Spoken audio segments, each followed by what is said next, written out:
Okay, so welcome to EE1102. So this is the first class. And then I think it's not me, right? I feel hot. Is it? I think the aircon is a bit faulty. So yeah, I already contacted the admin, see if they can come to fix the aircon. All right. Okay, so just a very short introduction of this class. So this class is broken down into 3 parts. The first part is optics, which is I'll be teaching the first part. The second part will be on electromagnetism, which includes electricity and magnetic, which is about the second part. And then the last part is on quantum. So in total we have 3 lectures. So I'm the first lecturer. My name is Prof. Chen. And the second one and third one will come or show up later in the following weeks. So that is for lecture. And then for the marks weightage, this course has 2 quizzes. We have quiz 1 and quiz 2. So quiz 1 and quiz 2 each stands for 10%. They are in the same format, which is a 9 MCQ. So basically, it's you bring your laptop to the classroom, and then you take your quiz. So basically, it's only 9 questions, 45 minutes. Quiz 1 and quiz 2. Okay, so if you already have a planned schedule or you have MC, whatever reason, it's okay. So remember that you just need to notify me in advance. So with a proper reason, there's always a makeup quiz. Okay, so you don't have to worry that if the date doesn't fit into your schedule. For quiz 1 and quiz 2, we both have a makeup quiz, which will be following date and updated to you. For the third part, we have assignment. So assignment is basically a few questions you will bring home, and then you'll do the calculation, and then you submit online. The last part is the lab. So each of you should attend 1 lab. Okay, so there's only 1 lab, and then by right, you should already know which lab session you should attend. Either it's lab session 1, 2, or 3.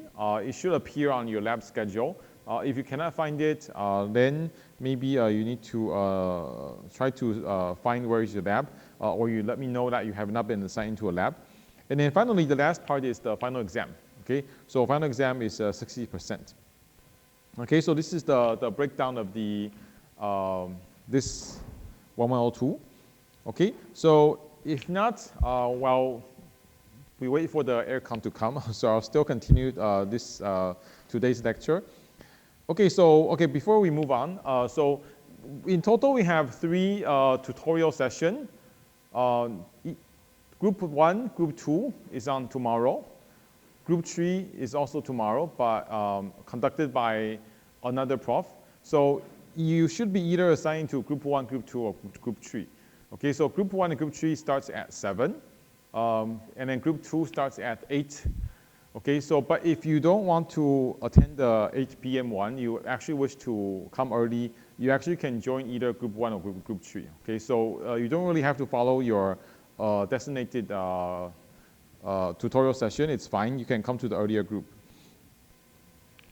Okay, so if not, I'll start off with today's lecture.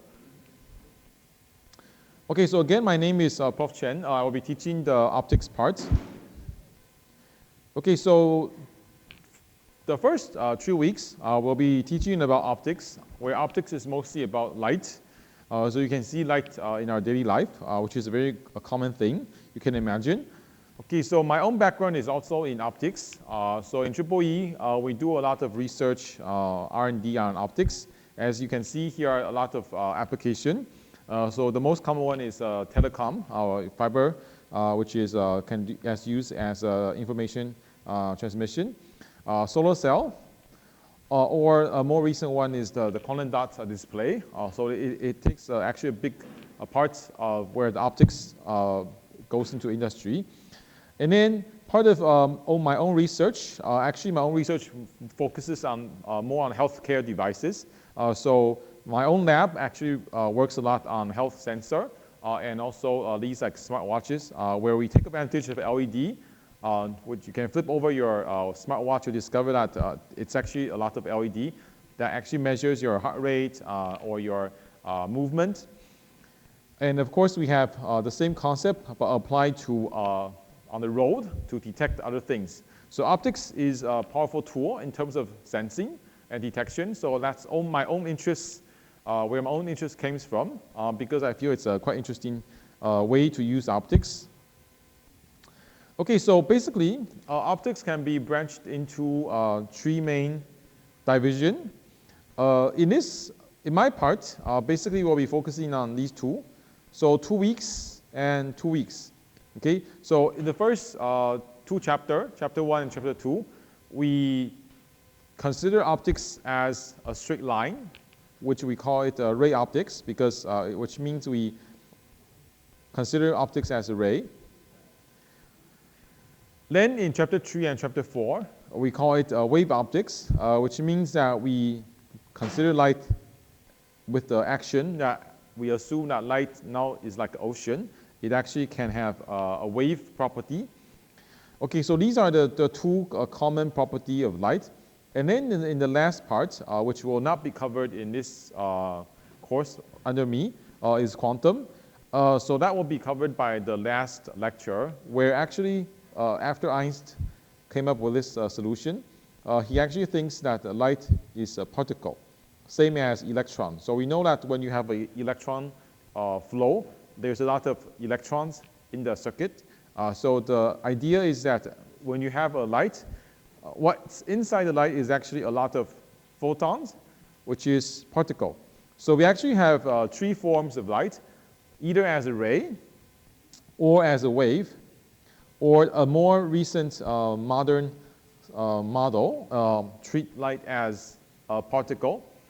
Okay, so you might, the first four chapters, we will focus on geometric optics and wave optics. Okay, so before we move on to more detail, sorry, let me pick up this, see if it's, hello?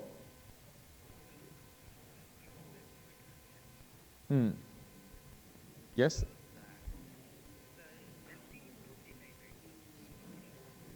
You mean the location, LT29? It's turned on. Okay, okay, okay, thank you. Okay, the aircon is turned on, so I believe you'll gradually feel the temperature to cool down. Okay, so before we move on to details of light, I just need you to understand some basic property of light.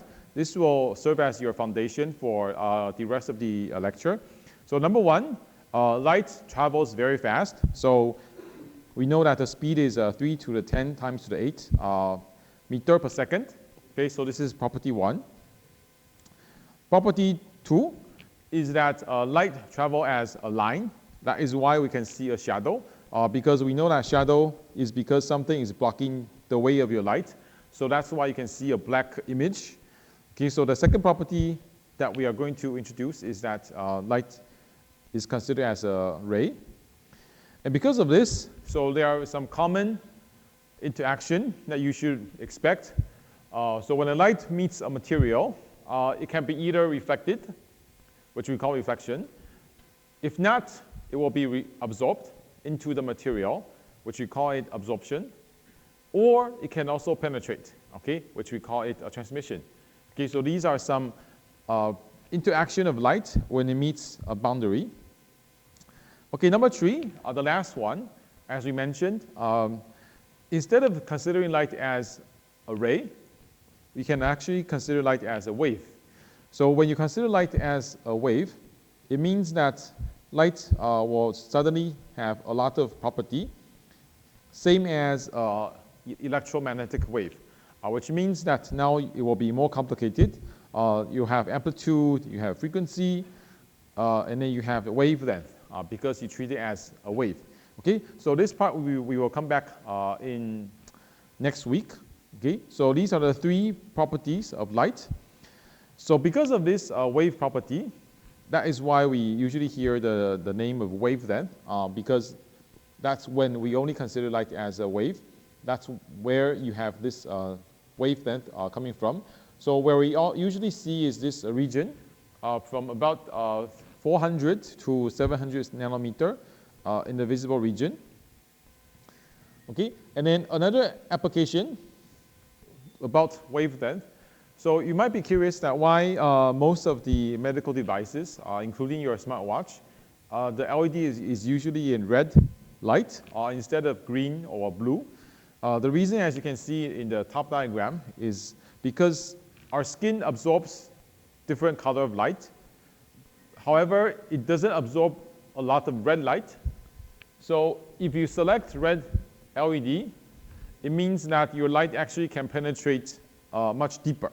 Okay, so for most of the medical device you can see in nowadays, it's usually in red LED because it can penetrate much deeper into our tissue, because it has less amount of absorption compared to other wavelength. Okay, so these are just the three very basic property of light. Okay, so now coming back to this week. So this week we are talking about geometric optics. If you still remember what we should be teaching about. Okay, so this course includes geometric optics and wave optics. So in the first 2 weeks, chapter 1 and chapter 2, we'll be focusing on geometric optics. And then chapter 3 and chapter 4, we'll be focusing on wave optics. Okay, so just now, it's just a very brief summary of what optics is about. Okay, so this is chapter 3 and chapter 4. Okay, so today is chapter 1 and part of chapter 2, which means we'll be focusing on only considering light as a ray. Okay, so other parts is just like a hint of future topic. But now we are coming back to chapter 1. Okay, so as its name goes, chapter 1 is on geometric optics, which means that we need to follow all the laws that people has discovered, a long time ago. Okay, so what is it all about geometric optics? It means that you actually can draw the light on the paper. So it's fully predictable. You use your pen, you can draw how the light bend and reflect. And this is what we are also going to learn about in this class. Okay, so in chapter 1,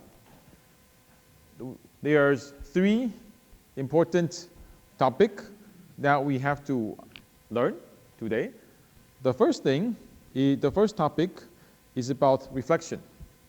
So as you can see in this diagram, there is a light, and the light meets this boundary, and then your light gets reflected. Okay, so this, we call it reflection. So one thing that is very important in geometric optics is that you can define the plane correct. If you do not define the plane correctly, what you will get, it will be totally wrong. Okay, so what I'm trying to say here is that this green line over here is the boundary, we can call it the interface, between air and a glass, or air and a mirror.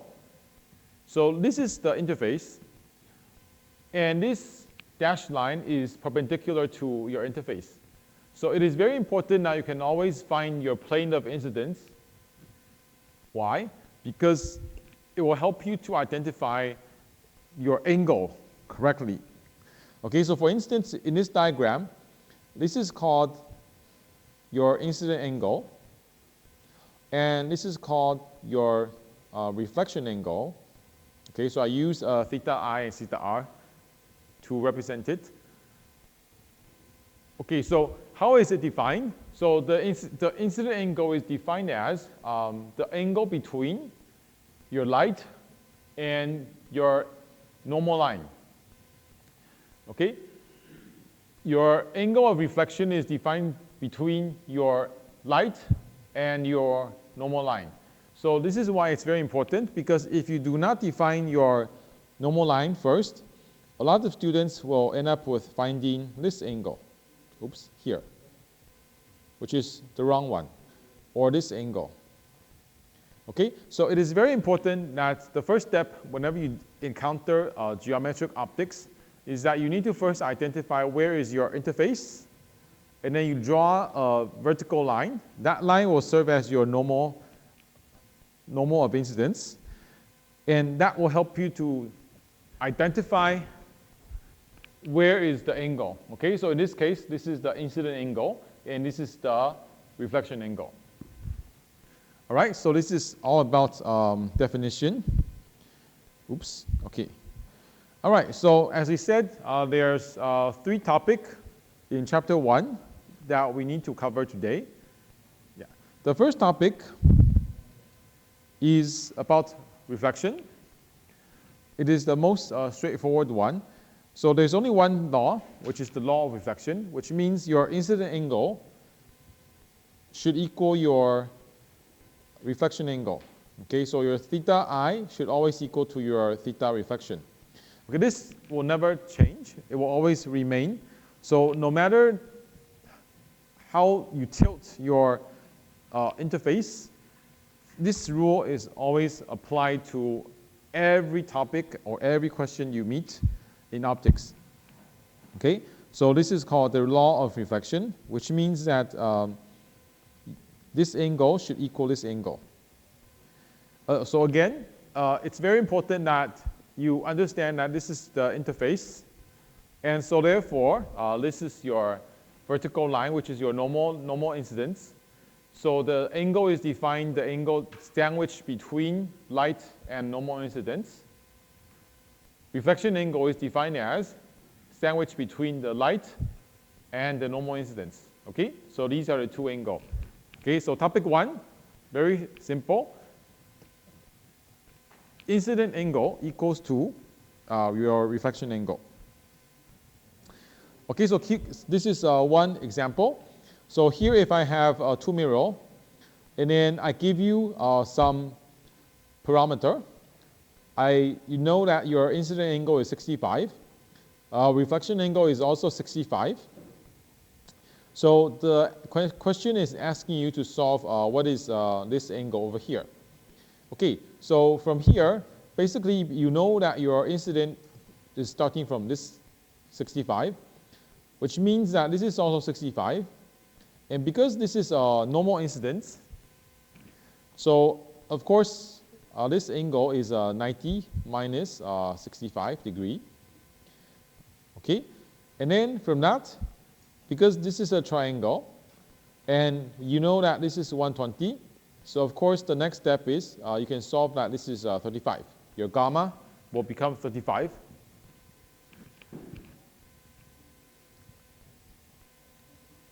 Subsequently, because this is also a mirror, so this is incident light, this is your reflection light, so theta m2 should equal to theta m2 prime. And this dashed line again serves as a normal of incidence, so this should be 90, which means that this angle should equal to 90 minus 35. Okay? So again, you can solve your theta m2, which is 90 degree, because this should be 90 minus 35 equals to 55. And then finally, the last one is your theta prime m2 is also equal to 55. Okay, so this is a very typical question. Just giving you the incident angle 65, then you should be able to solve the final angle theta prime m2 just by using the law of reflection. Okay, so there's 2 concepts here. One is that you remember that these 2 angles always equal. The second concept is that you remember that this is the normal of incidence, so this should be a straight angle. Okay, so this is a law of reflection. Okay, so what are some examples? So if you actually shine a light into 2 mirrors, where the 2 mirrors is put in a 90 degree angle, what happens is that if you really count the law of reflection, you will discover that your beam coming in and the beam coming out, they will become parallel. So which means that they will never meet each other. So all the beam in will become all the beam out. This is called retroreflection. You can shoot a line light inside, and then you get a light fully parallel back. So this is what happens that we usually see in a cat's eyes. So you might wonder that why in the night a cat's eyes looks like some LED installed in the eyeball. It's because that as long as there are a little bit of light surrounding the cat's eyeball surface is made of a lot of this retro reflector, which is this 90 angle degree structure. So which means that any light that hits the surface of a cat's eye, it actually will be totally reflected back to you. So this is why you often feel there is some kind of light coming out from the cat's eyes. Second application is this stop sign when you see on the highway. So I believe you might wonder that why at night sometimes you also feel these stop sign. It seems like the STOP also has LED. Okay, so basically it's because they also created this retro reflector structure on the word. So whenever there's light shines on the surface of the stop sign, the retro reflector will also reflect all the light back to you. So that's the main concept of retro reflection, because all the light will come back to you. It's a parallel light. So that's why it's very bright to help you guide the stop sign without the need of LED. Okay, other application. So for instance, if you use a heart rate monitor before, what happens is that when you put your fingertip, the light actually penetrates into your thumb, and then it interacts with your blood vessel. And so when your blood vessel has a certain amount of expansion or contraction, it actually changes the intensity of the light.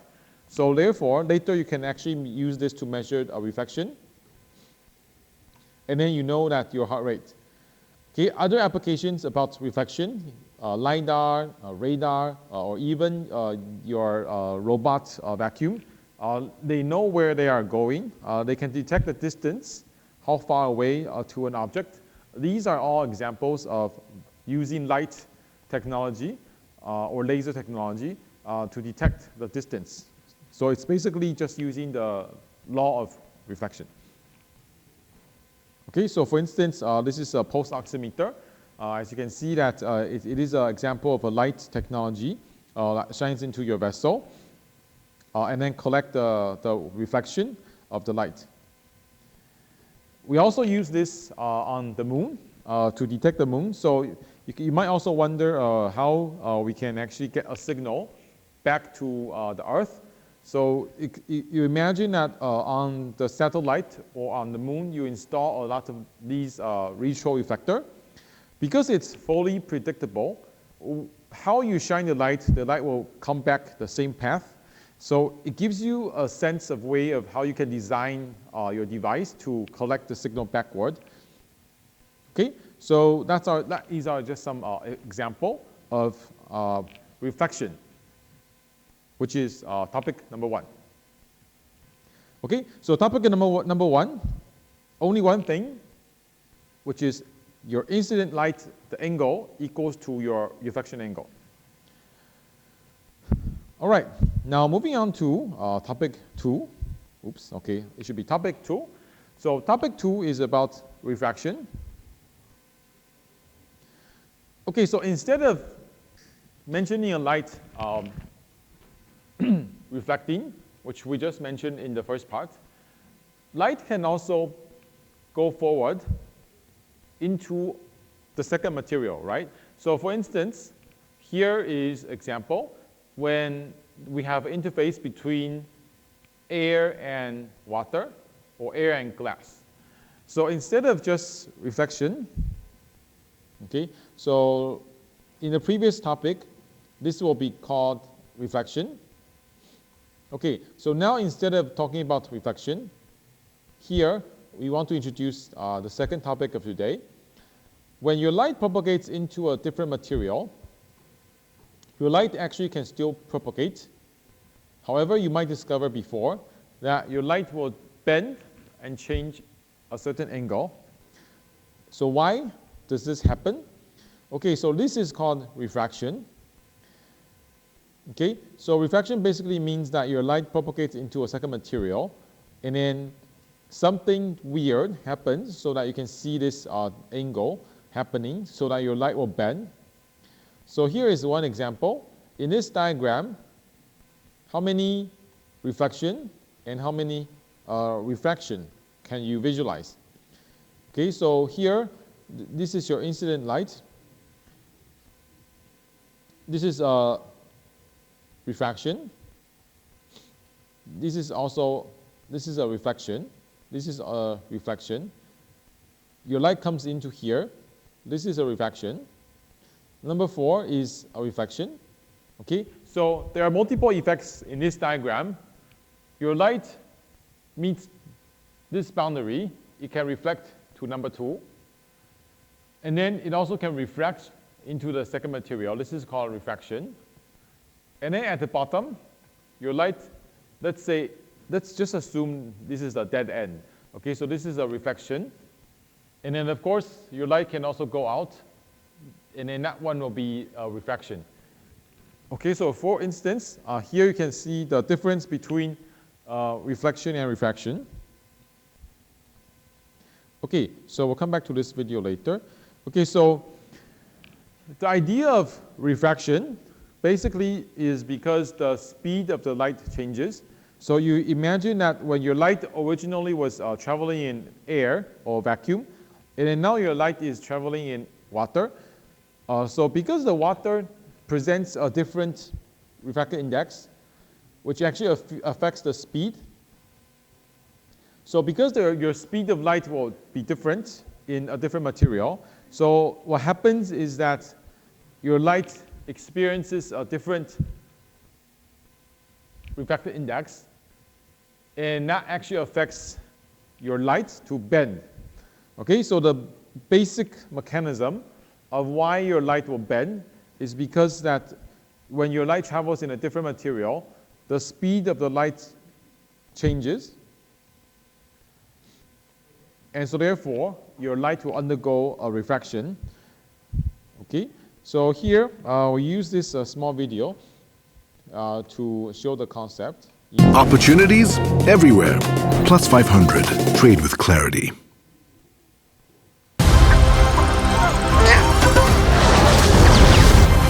The Mandalorian and Grogu. We can see people, buildings, and trees in the park. How do we see them? Unless they emit light, they must reflect light to be seen. When a beam of light hits a transparent medium, a portion of the light reflects off the surface and a portion goes through the medium.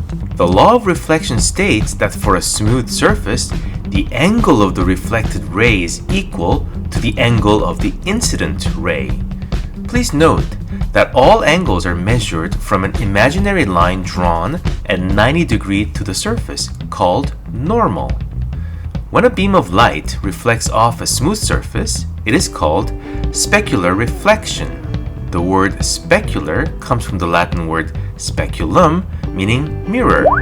Since the angle of reflection depends only on the incident angle, parallel incident rays will reflect at the same angle or direction. The reflections on a lake or the reflections you get from a bathroom mirror are typical examples of specular reflections. Unlike mirrors, most natural surfaces are rough. The law of reflection still applies here, but parallel incident rays hit the surface at different angles to each other, reflecting in many different directions. This is called diffuse reflection. Objects around us is visible thanks to diffuse reflections. Reflected off those trees, buildings, and people, light travels in all directions and enters your eyes. That's how we can see those objects. When a beam of light travels from one medium to another, it changes its direction or it bends. It is called a refraction. The law of refraction, also known as Snell's law, was discovered in 1621 by the Dutch astronomer and mathematician Willebrord Snell. Snell's law predicts the angle of refraction as light travels from one medium to another. The angle of refraction depends on the incidence angle and the media that the light travels through, represented by an index of refraction. Why does light change direction when passing from one medium to another? Well, this is because light changes speed when going from one material to another. When light goes into a denser medium, from air to glass for example, it slows down. The light ray is bent towards the normal. Conversely, when the light ray leaves the glass and enters the air, it speeds up and bent away from the normal. What happens if the light bends so much that the refracted angle becomes 90 degrees or even larger? In that case, no light will be able to travel out of the medium. There is no refraction. Instead, it will be reflected. Okay, so this short video actually captures the concept of reflection and refraction. I think the most important part is over here. Down, going from because light changes speed when going from one material to another. When light goes Okay, because light changes its speed when it travels from one material to a different material, and that is also defined as the refractive index. Okay, so because of that, we have this phrase called optical path length. So optical path length basically is a phrase to measure equivalently how far a light has been traveled. So I use one example to express this. So if you're running on the track for 10 meters, so basically the optical path length in the human's eyes will be 10 meters times 1.0, which is in air. Okay, so equivalent, if you are a light, you actually traveled 10 meters of OPL, which we define as optical path length. Okay, in comparison, if somebody is actually running in the pool, so in the same location, you also run from here to here. So physically, it is still 10 meters, but you actually are walking in a pool. So considering the refractive index of water is 1.33, you actually traveled 13.3 meters. So just imagine that in the water is definitely more challenging and slower to walk compared to in air. So that is the same concept. You need a larger number to compensate how much distance you have actually traveled. Okay, so the idea is the same over here. Optical path length is to describe the length, how much a light has been traveling.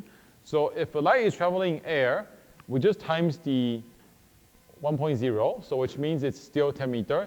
But if your light is traveling in a different material, you need to consider the refractive index.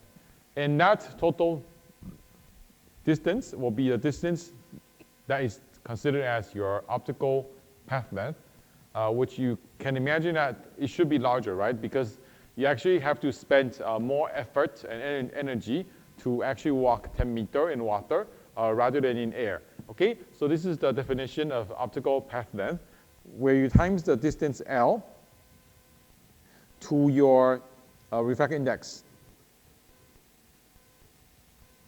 Okay?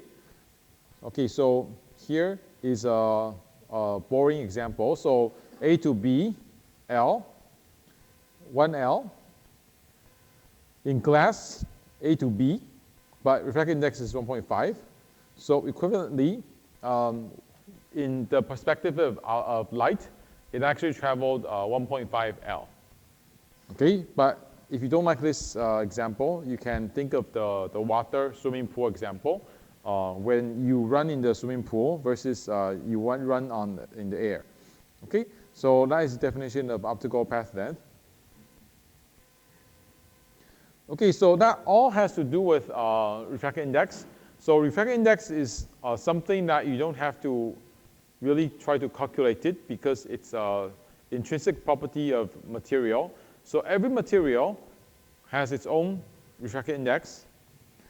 And not only material, even the same material, under different temperature, under different wavelength, the property is also different, which means the value will also change. So you don't have to bother too much about what is the value, because the value should always be provided by the question. But the most important thing here is that you understand that this is an intrinsic property to describe the parameter that's associated with the speed of the light. So this is called refractive index. Okay, so now we understand that when the light travels from air to water, from refractive index N1 to N2, so originally, if your incident angle, theta 1, is 30, now in the second topic today, we are going to teach how you can calculate theta 2. So we know that what will happen is that when your light travels from air to water, after passing this interface, because the refractive index is different, it changes the speed of the light, which therefore changes the angle of your light. And then that resulted in a different angle that we define as refraction angle. So now the most important part of second topic is how can I calculate theta 2? Okay, so here, as you heard in the video, there's a simple law called Snell's law. So the Snell's law is defined by N1 sine theta 1 equals to N2 sine theta 2. Okay, it's a very, very short equation and very easy to remember. So N1 is the refractive index of your first material. N2 is the refractive index of your second material. Theta 1 is your incident angle. Theta 2 is your refraction angle. So if you're asking for what is the new angle after your light refracts in the water, then you should be looking for theta 2. Okay, so basically we only have 4 parameters, N1, N2, theta 1, theta 2. Okay, so for instance, if the question gives you N1, N2, and theta 1, you should be able to find what is the angle of refraction. All right, so here this is the Snell's law. And because of this Snell's law, you actually can predict something. So you can imagine that if your light is traveling from N1 to N2, where, for instance, is air to water. Okay, so water has a larger refractive index. So according to this parameter, N2 is larger. To compensate this equation, theta 2 should be smaller, right, compared to theta 1. So that is why, by looking at the size of the angle, you actually already can tell if your material is propagating into a refractive index that is bigger or smaller. Same. Now, if your light is traveling from N2 to N1, N2 is bigger, N1 is smaller. So if you look at that equation, if N2 is bigger, okay, and N1 is smaller, that means your theta 1 should be bigger, okay, to balance off the equation. So just by looking at the angle, you actually can tell if your material is propagating into a material that is having a higher or lower refractive index. Okay, so for instance, here if I tell you I have 3 layers, which is water, juice, and oil, and then the refractive index is 1.33, 1.38, and 1.45. So if the question is asking you, what will the angle be? Will it become smaller or bigger? So this is your incident plane. So for instance, if my initial angle is called theta 1, and then this is the 1.33, right? So 1.33, 1.38, and then 1.45. Okay, so if I'm asking you, I know that my theta 1 is this. And then what happens is that it will come inside here. Oops, this is not good. Okay, it will come inside this material. And then you come to this material again. Okay, so my question is, theta x. Okay. My light is walking through 3 different material with 3 different refractive index. I'm not asking you a quantitative answer.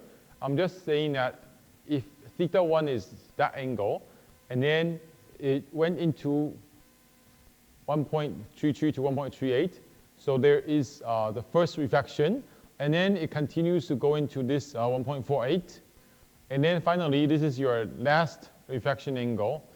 So my question is, will your angle become bigger or smaller? Okay, so is theta x bigger or theta x is smaller than theta 1? Okay, so is theta x bigger or smaller? Okay, so the answer is your theta x will be smaller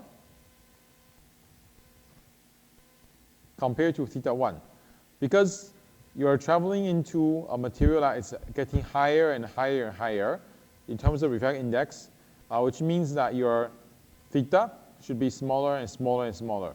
Okay, so if you really look at this relationship, if your refractive index is growing, your angle should be dropping. Okay, so they should be opposite. Okay, so you can think about it. Okay, so now I want to share some tips on how we solve these type of questions. So first, again, when you deal with any refraction and refraction question, the first thing you need to do is these 4 steps. The first step is to define where is your interface. Okay. Okay, so number 1, find the interface. So interface is defined between the 2 material. So in this case, your interface is between air and water, or air and glass, for instance. So this is step number 1. Okay, now step number 2, draw the vertical line. Okay, so this is very, very important. Why? As said in the beginning of today's class, this dashed line will help you to identify where is your correct angle. If you identify this dashed line wrong, you might think of theta 1 over here, which is not correct. Okay? So very important, please draw the interface first, then draw a vertical line to help you identify where is the normal of incidence. Finally, you can search for the 4 parameter, N1, N2, theta 1, and theta 2, okay, to solve your question. Okay, so for instance, if I already know N1, N2, I already know theta 1 is 30. So according to Snell's law, you can solve your theta 2. Again, even you have 3 layers of material, it is still the same. So this is an extension of this part.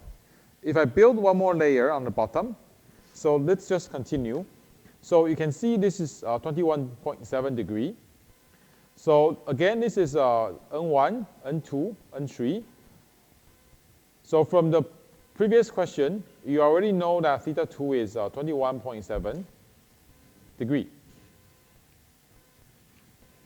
which tells you this is also 21.7. All right, so now you need to focus on this part. This part is like this. This is interface. This is your normal line. So now it looks something like this. Theta 2, and then theta 3. All right, and then this is N2, this is N3. Okay, so again, the question is asking you to solve what is theta 3. So you just need to do the Snell's law for 2 times. One time, the first time is between N1 and N2. The second time is this green box, which is between N2 and N3. Okay, the key is you first solve the first part. And then according to Snell's law, you'll discover theta 2 is 21 degree. And 21 degree will lead you to that angle is also theta 2. Okay, so remember, this angle over here is the incident angle. All right, again, I want to emphasize it's this angle, not this angle, okay? So this angle is theta 2, and then now you have N2 and N3, so you can solve theta 3, okay? So this is just an extension practice of Snell's law. Okay, so a short recap. So basically, topic 1 is on law of reflection, where it applies to every question, every topic. Theta 1 equals to theta 2. Theta incidence equals to theta of reflection. This R is reflection. Okay. Topic 2, law of refraction. Usually we call it Snell's law. So one equation here, N1 sin theta 1 equals to N2 sin theta 2. Remember the 4 steps. And then one definition. What is optical path length? So optical path length means equivalently how far your light has traveled. So just think of the example we just mentioned that, this one. You travel in the air versus you running in the swimming pool. It's actually different. Although physically it looks like 10 meters, but in the pool, you need to still consider the obstacle that water brings to you. So you actually need to time the refractive index. Okay, so this is the definition of optical path length. All right, so that is the definition. Okay, so again, we also have some example to show. So we know that we see why a pencil will bend. This is because of refraction. We also see a mirage in a desert. This is also of refraction. And then in your tutorial question, you will see a lot of this. Okay, so we actually will see rainbow color dispersed from a prism. Why? It's because when the sunlight goes into prism, every color corresponds to a different speed. So after it propagates into glass, it actually will convert it into a different angle. So now you understand the refraction angle. Now you should expect that because the color of light corresponds to different refraction index, refractive index, so therefore the outcoming light will also be very different. So it actually changes its angle. All right, so that is due to this chromatic dispersion. So again, dispersion is an example of Snell's law, where different wavelength correspond to different refractive index, because it's highly dependent on wavelength. Okay, right. So these are just some other example where you can see this rainbow color in the sky. All right, so we'll have a very short break here. And then we'll move on to the third topic, which is total internal reflection. Okay, so we have a 5 to 10 minutes break before we continue.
Okay, so just to clarify a bit on quiz 1 and quiz 2. Okay, so if you see on the NTU Learn, quiz 1, quiz 2 is MCQ. It says 9 questions, right? And then 10% for attendance. So what it means as long as you show up, you get 10 points, plus 9 points. Each is 10 points. Okay, so depending on how much you get it correct, that will be your final point. So that's why it says attendance is 10%. As long as you show up, you get 10 points. And then in total, we have 9 questions. Quiz 1, 9 questions. Quiz 2, also the same. You also have 9 questions. And each question is 10 points.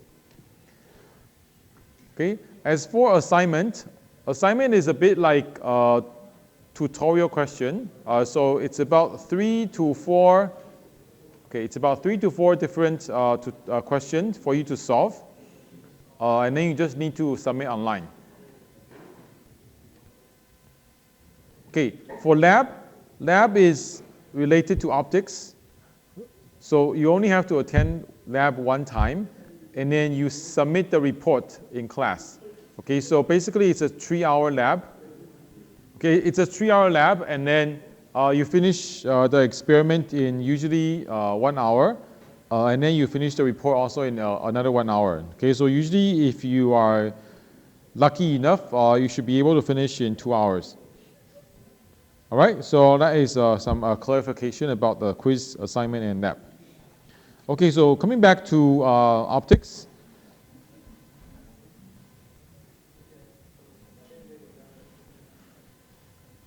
Okay, the last topic of chapter 1 is called total internal reflection.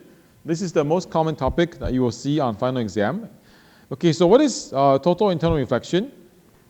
Okay, so if you still remember, in the first part today, we talk about reflection, which is an interface, a normal line, and then what you get is theta 1 equals to theta 2.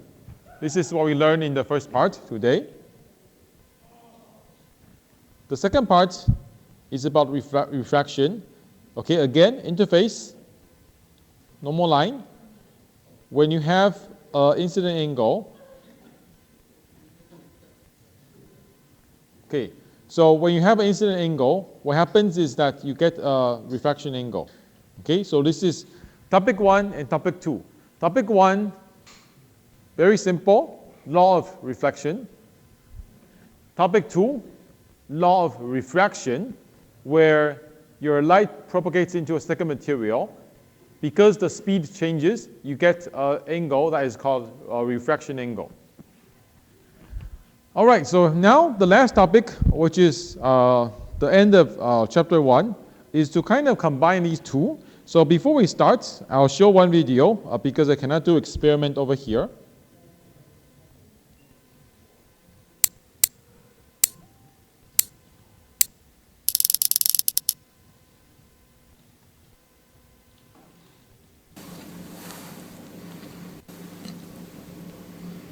Okay, so now in this video, what you will see is, you imagine I'm doing my experiment on the stage.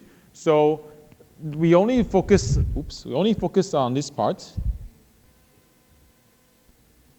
Okay, so we only focus on when light propagates from glass to air. Okay, so this is the incident light shining into this piece of glass. Okay, so you pay attention to what happens over there. So this is N1. That is N2. So glass is N1. Air is N2. All right, one more time. So this is N1. This is N2. And then now your light is shining inside.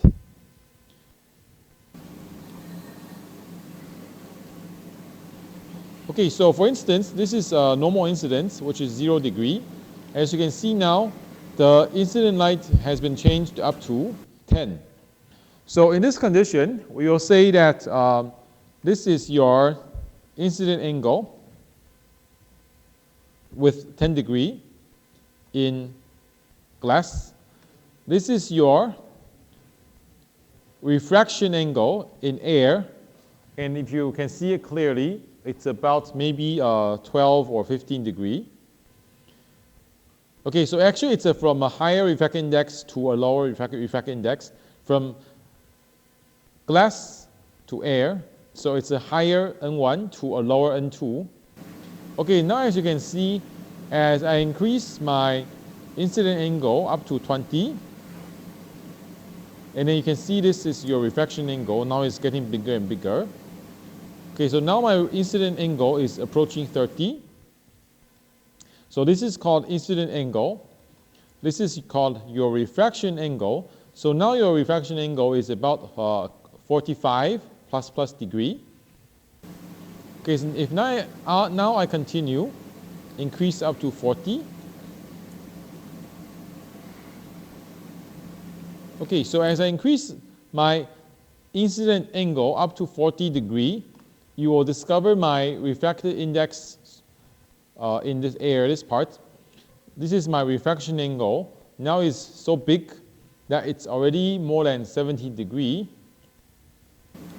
Okay, so now what happens if you continue to increase from 40 to 42, 43, you will discover what happens over here. Your light is gone because it encounters this 90 degree boundary. So if you actually pay attention to this part, your reflection, what happens?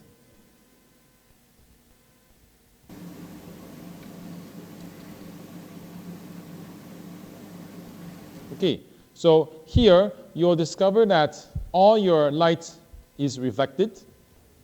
None of your light is propagated anymore. This is called total internal reflection. Okay, keep it right.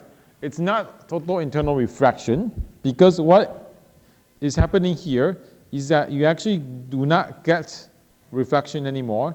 Your refraction is 0.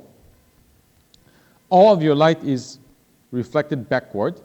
So in the beginning, when you start to shine your light, if you really pay close attention, you do have reflection over here.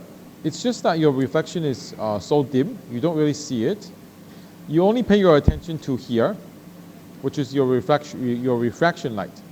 However, when your refraction light meets 90 degree, which is the boundary, or you can say limit, you will start to discover that all your energy will suddenly transfer backward into your reflection. Okay, so this light is very, very intense, and it's suddenly intense because you actually grab all the light backward from the other side back to your reflection. So this is called total internal reflection, not refraction, because this is your reflected light. So this is what we call total internal reflection. Okay, so what happens? Oops, sorry. Okay, next slide.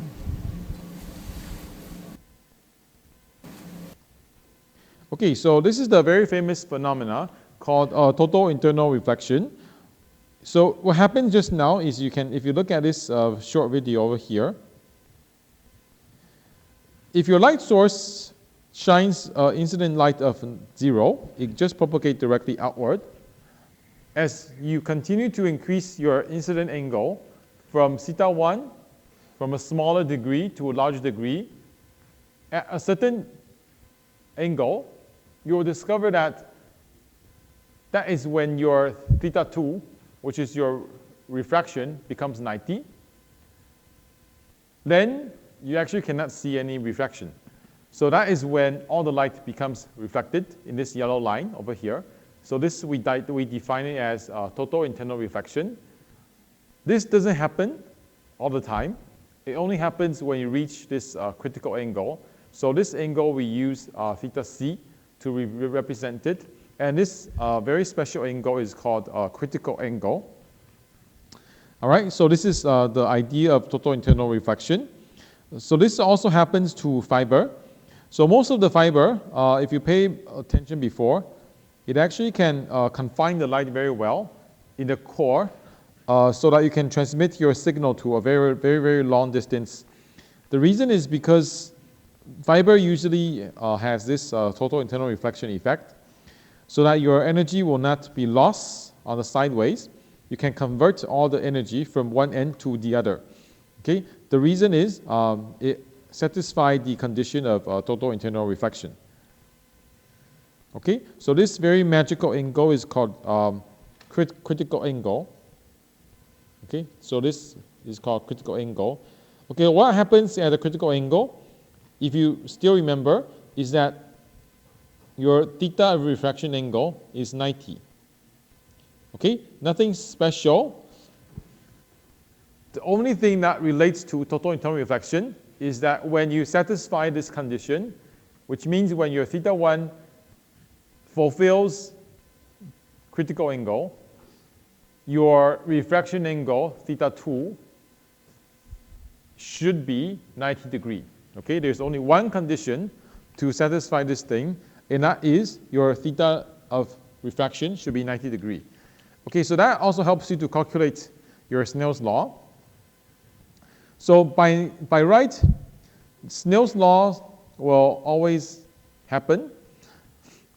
It will not be something that cannot be applied. So you still can apply Snell's law in this model, but what happens is that your theta 2 is 90. Okay, so on the quiz, on the final exam, whenever you see total internal reflection, in fact, you should be more happy because total internal reflection tells you one thing. It gives you the parameter of theta 2 is 90. So if you think about it, in the last class, we mentioned that when you're dealing with Snell's law, you should be always to be finding N1, N2, theta 1 and theta 2. But if you see total internal reflection, that actually is already a hint giving you the information of theta 2, which is 90 degrees. Okay, so total internal reflection means that your angle of refraction, which is theta 2, is 90. And that gives you one way to calculate it. It's even easier because sine 90 is 1, which means that actually you don't need to calculate this part anymore. Okay, which actually it's even more simple. Then you can find what is your angle of the critical angle by using the arc sign, N2 over N1.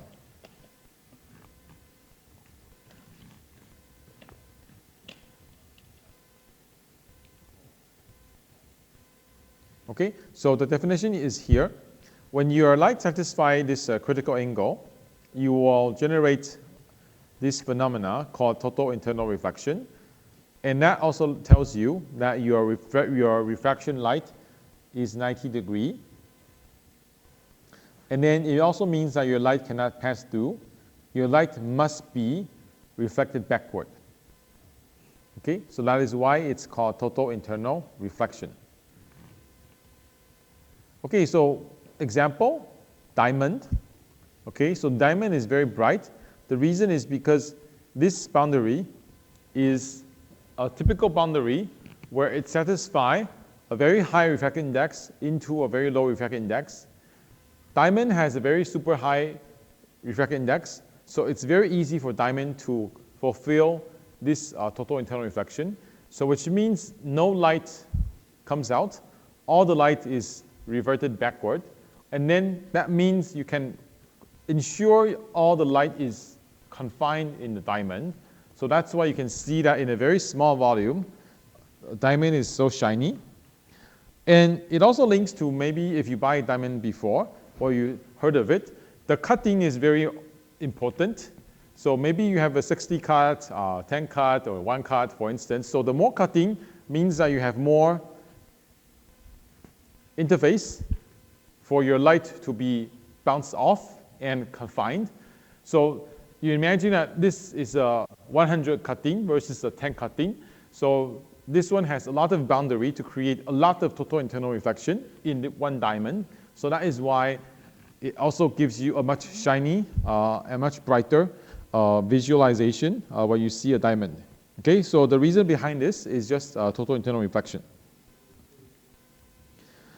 Another application is fiber. So we just mentioned that fiber is a very typical application of total internal reflection. If you have really used a fiber before, you might discover that one interesting phenomena is that the end of the fiber is very bright, but the side of the fiber is usually very dim. It's because the light is almost no loss on the sideways. It can fulfill a very good total internal reflection so that your light can be propagated only to the end. There's no loss on the side wall. So that's why you can see a very bright signal on the edge, but not in the middle. Again, other application like fingerprint on your mobile device. It's also taking advantage of total internal reflection to capture your fingerprint. All right, so that is one thing. So now the second thing before we end this chapter is I want to introduce one more phrase, which is called acceptance angle. So just now we talked about critical angle. So critical angle is the angle that can make you satisfied to achieve total internal reflection between the boundary of N1 and N2. Okay, so this is what we just learned. Now, I want to introduce one more angle, which is called the acceptance angle. Okay, so what is the acceptance angle? So acceptance angle basically means, acceptance angle basically means the angle that is accepted to achieve critical angle. Okay, so critical angle is a must angle that you need to satisfy to have total internal reflection between your fiber core and your fiber cladding. Okay, your inner core and your outer material. So if you want to confine the light in the fiber, it means that this has to be a critical angle, right? So that you have no loss of light outside. But of course, we won't be starting a light inside the fiber. Your light must be driven from the outside, right? Because you will not be standing in the fiber.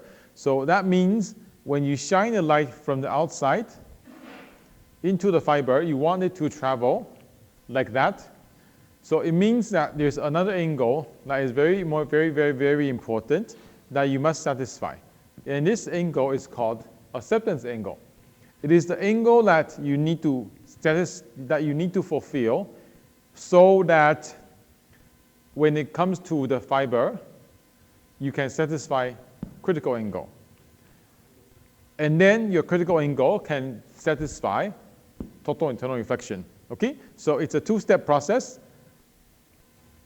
This angle ensures that you can achieve critical angle. And once you have this critical angle, it ensures you can generate a total internal reflection. All right, so how do we solve this? So basically, in your tutorial questions, you will see one question on this. So here I just give you a very brief guideline. Okay, so if this is your incident light, oops, okay, this is,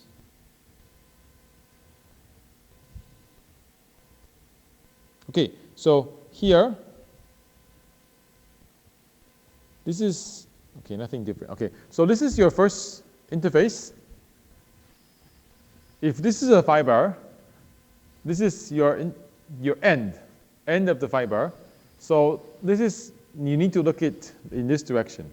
So when you have a light coming in, your interface is between air and fiber,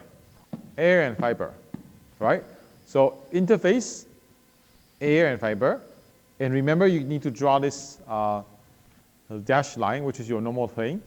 Then you can define your incident angle, right? So it goes back to what we learned in the first class. So the first step is you need to identify where is your interface. And then you identify this dashed line, which is your normal plane. so that you can identify this very important angle. All right, so from here, you actually can write your Snell's law already. Okay, so take a look. If this is N1, inside is N2.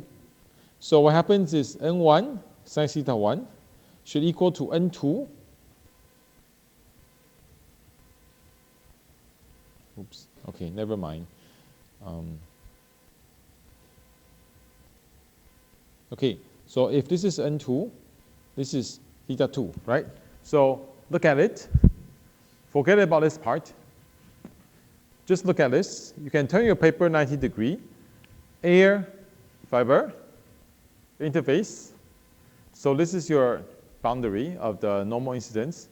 So if you look in this direction, your light coming inside over here from N1 to N2, from air to fiber core. And then this is your theta 1. This is your theta 2. Okay? So that is the circled one. N air times sine theta I equals to N2, which is N fiber, times sine theta 2. Okay? So this is the first part. And this angle is called the acceptance angle.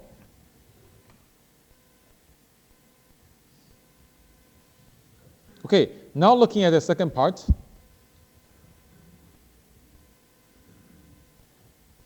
Your light propagates continuously and then meets this boundary. So now this is your new boundary. So this is your N1 and N2. In this case, this is N fiber. This is N cladding, so that part I need to fix it a bit. It's not N air. It should be N2 or N. Okay, let's say it's N fiber cladding.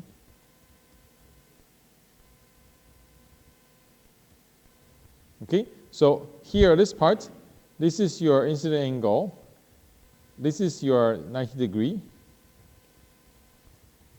Okay, so N fiber, N1 sin theta 1 equals to N2 sin theta 2. Okay, of course, if this fiber is not a multi-layer fiber, if the outside is just air, then it will be like that. Okay, it's just that in this case, if I treat N2 as a cladding, so you need to take the value of N2. But if N2 doesn't exist, then it will be just N air times sine 90. Okay, so again, the concept of acceptance angle is referring to this angle over here, this theta I. It basically means that the angle that you need to fulfill critical angle. So to find this angle, usually we need to solve it backward, because over here, you already know you want to satisfy a 90 degree. You also know this value. You also know this value, which means that you actually can define what is the critical angle you need if you know these parameters. And then once this is defined, according to this triangle, this will be fixed. So then if this is fixed, then the only thing you can solve is this one. Okay? So this is the angle that we call acceptance angle, because this angle leads you to define what is the angle of critical angle. You can solve it forward or you solve it backward. In short, it's just using the Snell's law for 2 times. The first time is a normal Snell's law. Okay? There's no total internal reflection involved. It's just a very simple, straightforward Snell's law. The second time is total internal reflection, which involves a critical angle and also involves a 90 degree, because it's a total internal reflection. Okay? All right, so think about it. The difference between critical angle versus acceptance angle. But it's tied together.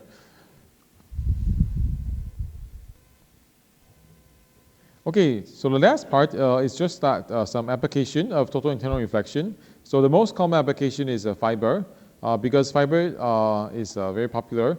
That can actually help you to transmit signal very well. So here we have some example. And these examples are quite important. Okay, so here you can see that this diagram, it's an N diamond. Outside is air.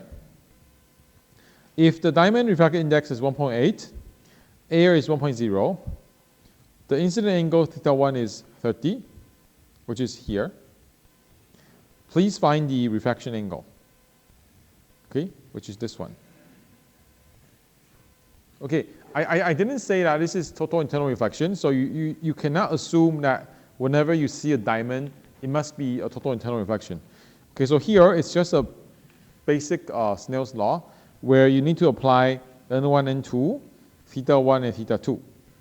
Okay, so in this case, your θ2 should be 64 degrees.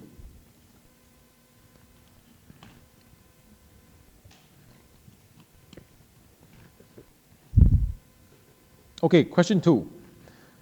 Again, very similar. If diamond is 1.8, air is 1.0, and then now I define that this is a very good diamond, and I want to see total internal reflection. Now I want to ask you, what is θ1? So again, you still need to apply your Snell's law. It's just that whenever you see total internal reflection, it gives you the very important information of what? θ2. Okay, so don't tell me that θ2 is not given. θ2 is given. It's just that it's given in total internal reflection. So these three words, it tells you that θ2 is 90. So again, you solve your Snell's law. 1.8 sine θ1 equals 1.0 and sine 90 degree, which is 1. Okay, so then that gives you your θ1 is about 33 degree.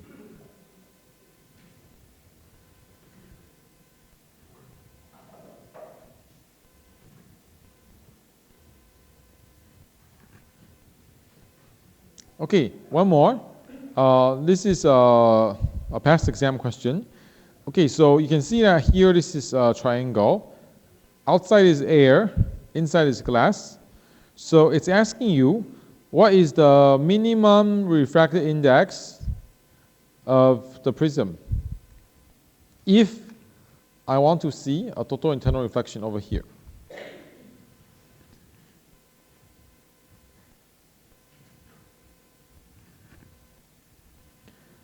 Okay, so you can think about it, how to solve it. So again, you still need to apply your Snell's law. But one thing, so this question is a very good combination of topic 1, topic 2, and topic 3. So first, if you want to have total internal reflection over here, basically it means that you need to satisfy N1 sine θ1 equals N2 sine θ2. Okay, so, oops, sorry. Okay, so here I want to make a summary. This question is actually a summary of all three topics. So if you want to solve this question, the first thing is thinking about topic 3 is about TIR. TIR tells you what? It tells you that your θ2 should be 90, right? So it tells you this is 90 degree, which means this value is 1. All right, so that's a cross off your knowledge from topic 3. Now, if you want to utilize, then you want to continue to solve it. Snell's law now is very simple. N1 sine θ1 equals to N2. You have 1.0. You have 1.0, which is here, N2. But the question is, you still don't have N1, right?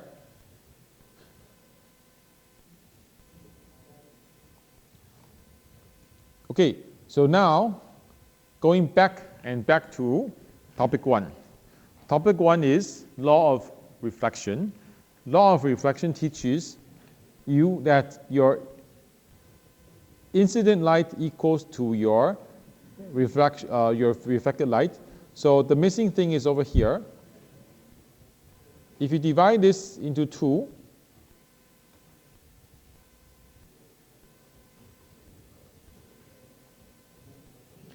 this is called incident angle.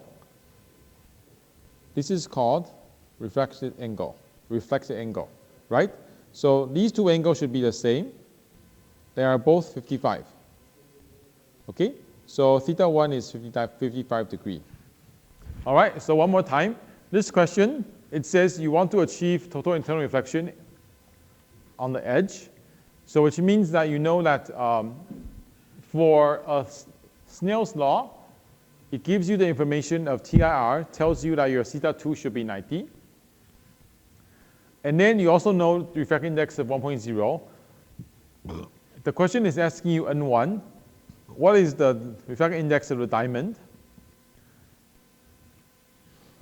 So the missing thing is you don't know what is the incident angle.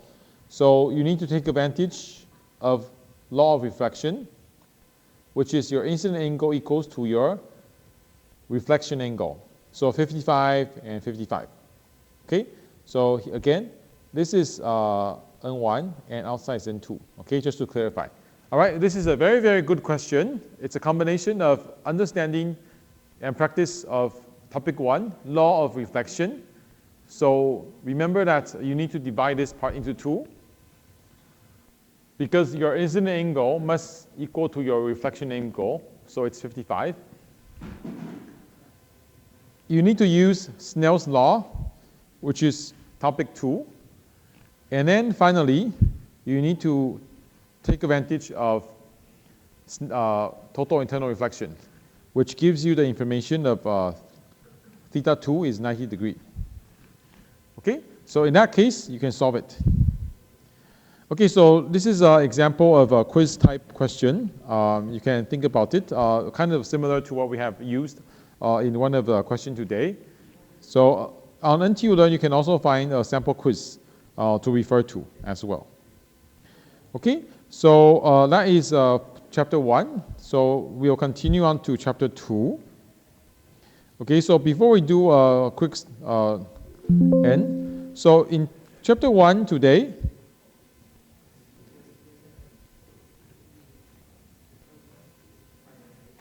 okay, so today basically in chapter 1, which is should be the easiest one among all the 4 topics. The first topic is reflection, which is incident angle equals to your reflection angle.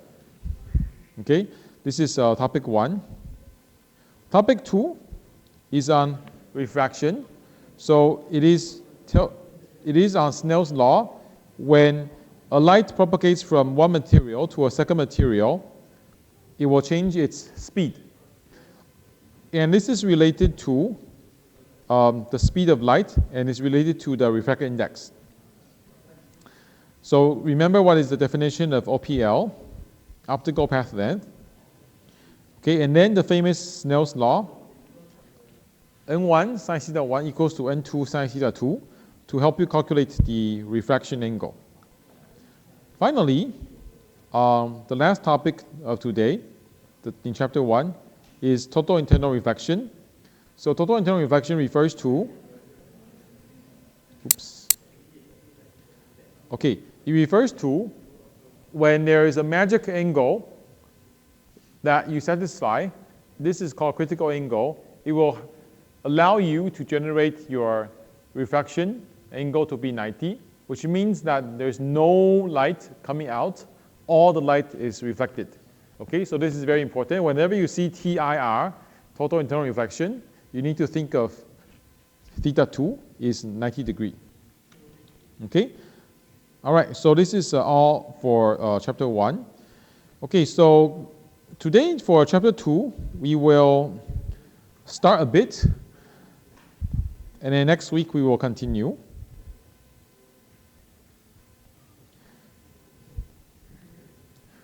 Okay, so chapter 2 is about image formation.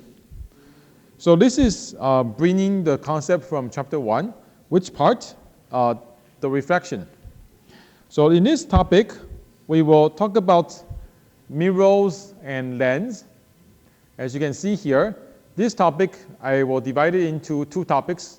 One is about lens, the other is about mirror. So we will go over 2 types of lens and 2 types of mirror. Okay, so before we move on, what we will define first is about image. So whenever you think of image, you will usually think of a mirror. So here is something that we want to define first. Object, image, okay, nothing so too special. And then this distance is called object distance. This distance is called image distance. We usually like to use P and Q to represent object distance and then your image distance. And then one thing very important, all the image in the mirror is fake. Okay, so you don't really see anything inside the mirror because there's actually nothing inside there. It's just a virtual image. Your light is virtually penetrated into the mirror, and that is how our image is formed. Okay, so some property. Again, P and Q is the definition of object distance, image distance. A height of your object and a height of image can allow you to calculate the ratio. Okay, can allow you to calculate the ratio.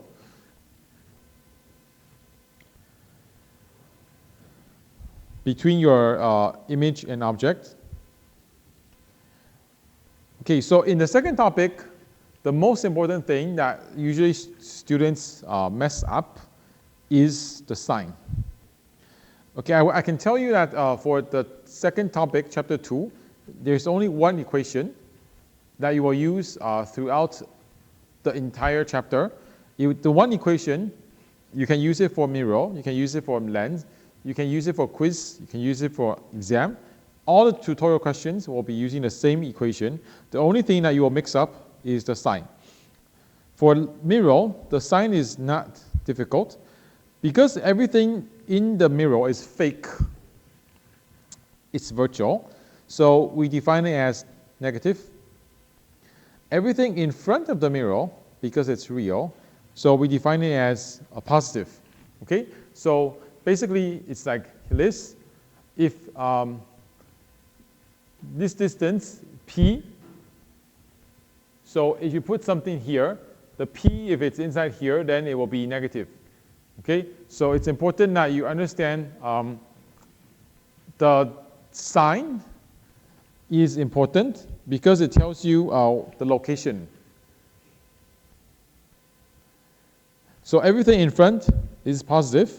Everything in the back is negative.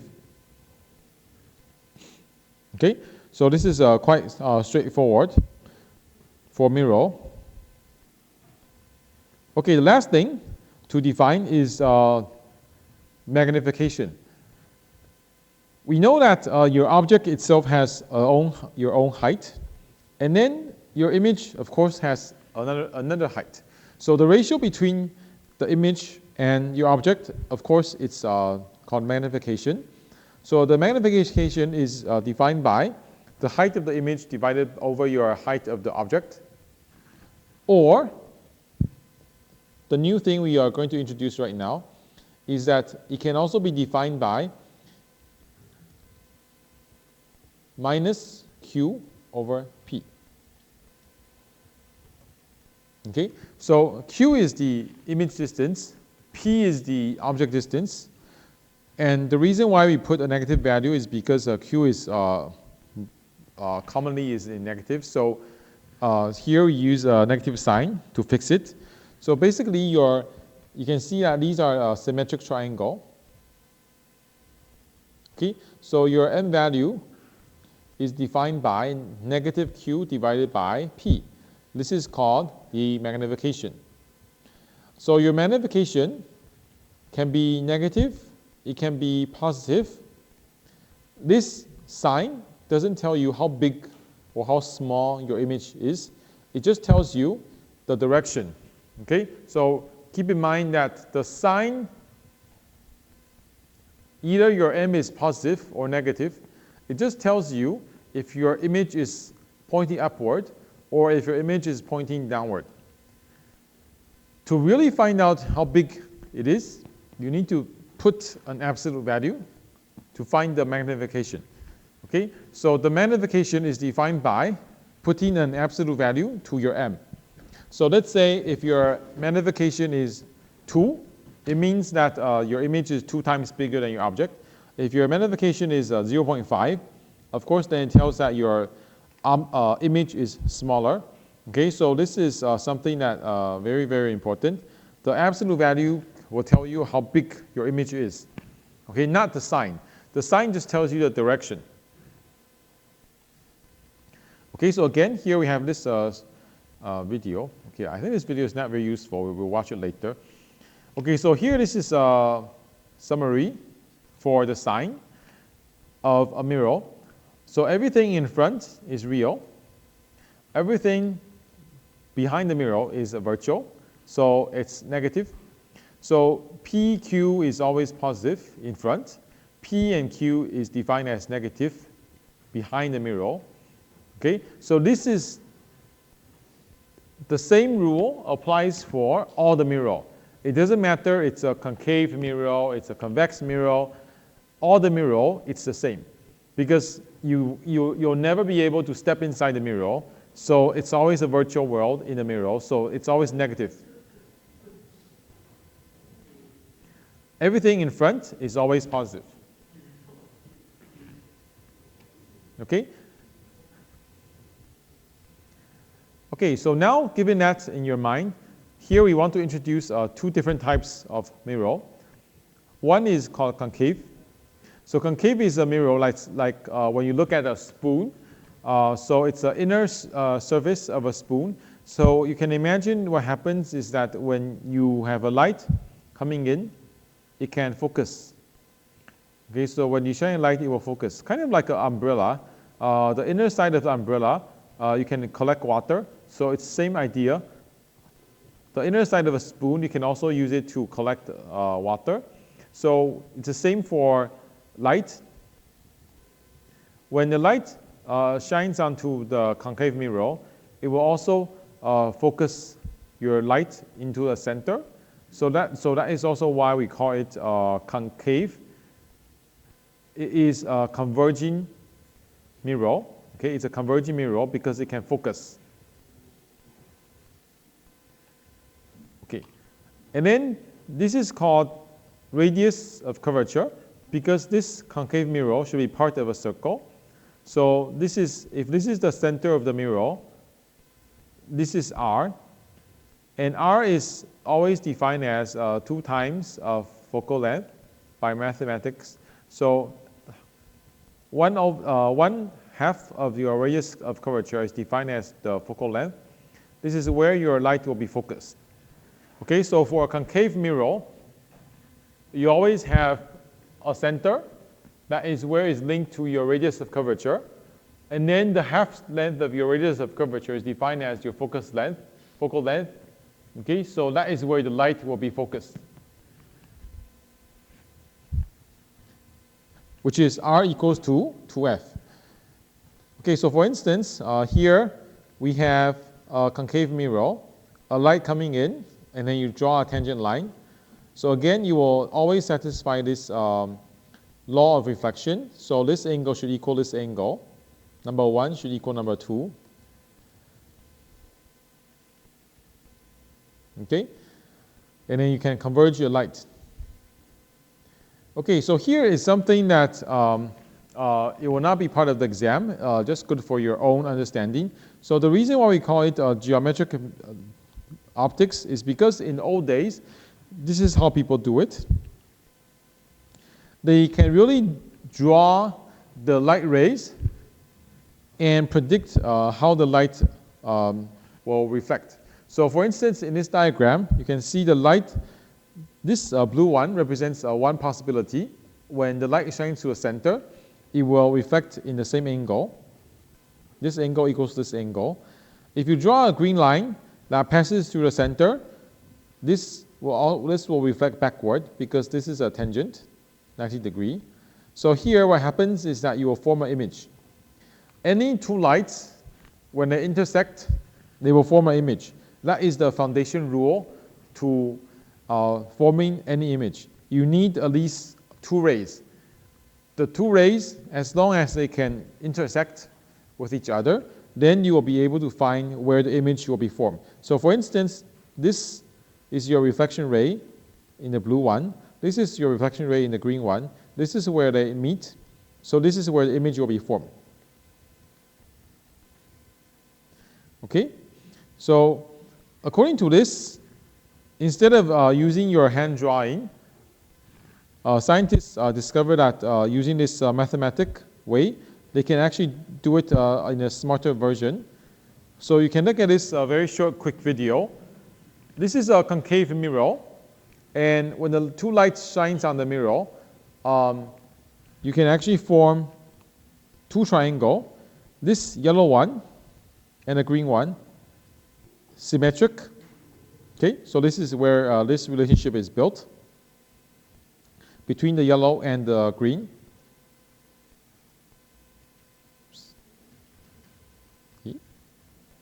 Okay, and then you can also build another symmetric triangle between this big yellow and this blue one. So then you'll discover this relationship on the right side according to P is object distance, Q is image distance, and radius of curvature. Okay, it's okay if you don't understand how to derive this. The most important part is that after all the math is solved, it can be reduced into this form. This is the most important equation that you will need to solve everything for this course. Okay, so in the end, the result is this. 1 over P plus 1 over Q equals 2 over R. R is radius of curvature, which equals to 2F, which means that your equation can also be written as 1 over P plus 1 over Q equals 1 over F. Okay, so this is the golden rule that you can solve any image by using math. Why are we talking about this? Because if you don't use this, then you will need to draw these. Okay, so again, I emphasize one more time. This is called ray tracing. This is the traditional way of how people use conventional light rays to form an intersection so that they can find out where the image will be formed.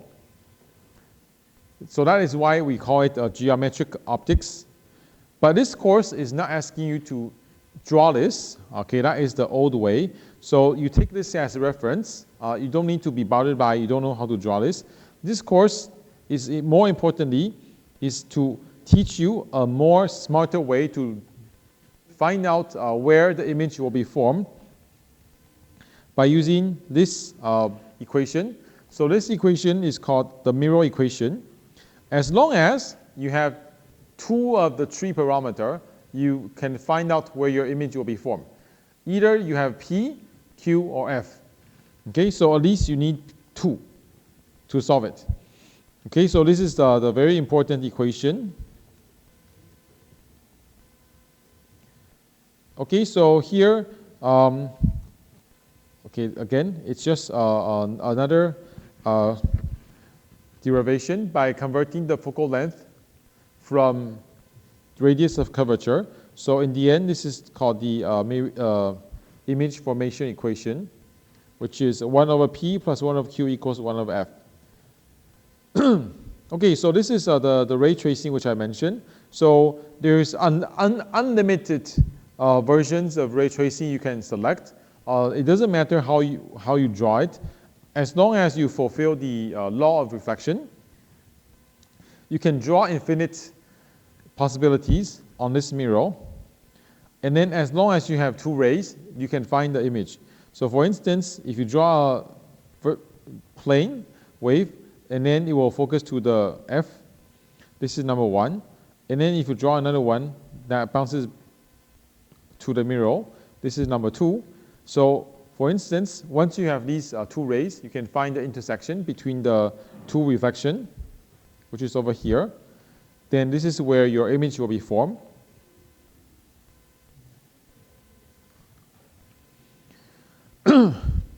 Okay, so if you don't like it, you can still find other rays. So for instance, this is number 3, number 4, which is another two possibility, and then you can still find your image. Okay, so this is just example of ray tracing. There's no which ray is correct, which ray is wrong. Every ray is correct as long as it follows the law of reflection. But here what we want to mention is that instead of drawing, we can actually use this mirror equation to help you solve it. Okay, so this is the important equation that we want to use today. Okay, so this is one example. We will have a short break now, maybe just for 5 minutes, and then we'll come back to continue on example 1. And during the break, I'll play that short video on the magnification. If you like, you can watch it. If you don't like it, you can go to the restroom, or you just take a rest. Okay, so I'll play this video during the break time. Easy UI, real-time data, plus 500 gives you control. See the opportunity? This month's electricity bill is really high.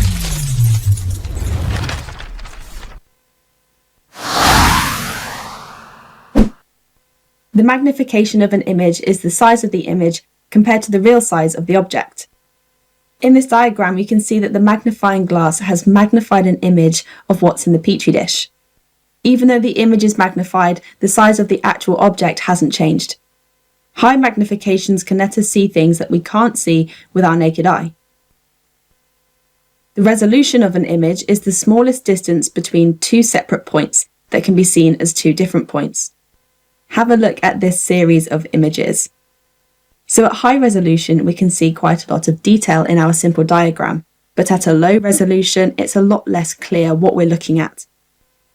As the resolution decreases, we see a lot less detail.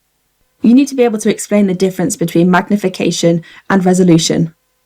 So if we do want to look at cells like these in more detail, what equipment can we use? Scientists use microscopes to magnify objects so that they can see them in more detail. These objects could be cells or tissue samples, small insects, basically anything that's difficult to look at in detail without the use of special tools. Different microscopes have different resolutions. Here's a simple diagram of a microscope. Our specimen will sit here and we can look at it through the eyepiece. This part of the microscope contains magnifying lenses, which produce a larger image, allowing us to look at small objects in detail. We can use an equation to calculate the magnification of an image. And here is the equation. So magnification equals image size divided by actual size. For example, if we were to look at an ant through the microscope, this would be the image size. In this case, it is 50 millimeters. This isn't the actual size of the ant. The actual size, when placed underneath the microscope, is actually 5 millimeters. The image size is larger because it has been magnified. You don't need to know the exact lengths 5 millimeters and 50 millimeters for the exam. This is just an example. So how can we rearrange this equation if we're missing one of the parts? We can rearrange this equation using a formula triangle. So we know our equation for magnification equals image size divided by actual size. Let's pop each of these elements into the formula triangle. So the image size goes at the top of the triangle, and then this line here is like the dividing line. Underneath we have magnification and actual size and a multiplication sign here. This will all make sense in a moment. So first, before using this, you want to make sure that your image size and the actual size have been put into the same units, for example, micrometers or millimeters. Magnification has no units because it's a ratio. So this equation can be rearranged just by putting your hand over the part that's missing. So for example, if we are missing magnification, we can find this out by dividing the image size by the actual size. If actual size is missing, then we just divide image size by magnification. And if we are missing the image size, all we need to do is magnification multiplied by the actual size. You should be able to carry out calculations involving magnification, actual size, and image size too. So how can we use this equation in practice? The width of an animal cell, when magnified, is 40 millimeters. The actual width of this cell is 20 micrometers. Calculate the magnification. So here's the image of our animal cell when it's been magnified. The first thing we want to do is ensure that the units are the same. So our image size is 40 millimeters, but the actual size of the cell is 20 micrometers. Because 1 millimeter equals 1000 micrometers, to find out the actual size of the cell in millimeters, we do 20 divided by 1000, which gives us 0.02 millimeters. You can change either of these units as long as they both end up being the same. For your exam, you need to be able to convert between centi, milli, micro, and nano units. Okay, so now the units are the same, what's the next step? Now we need to insert widths into the formula to calculate the magnification. So a quick reminder of that equation, that magnification equals image size divided by actual size. So for this practice, we will do 40 divided by 0.02, which equals 2000. Remember that there are no units for magnification because it's a ratio. However, we usually put a multiplication sign in front of the value to show that the image has been multiplied by this amount. Thanks for watching. If you want to take your GCSE revision to the next level,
Okay, so now,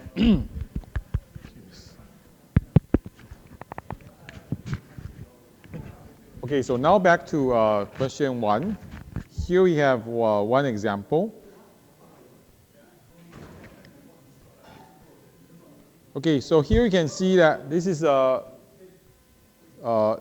mirror. It's a concave mirror, and then it says that the radius of curvature is 40. So the first thing you should keep in mind is r equals to 2f, because radius of curvature equals to 2f, which means it tells you your focal length is 20. Okay, so the first thing is it's asking you to find where is the image when your object distance is 30 and 10.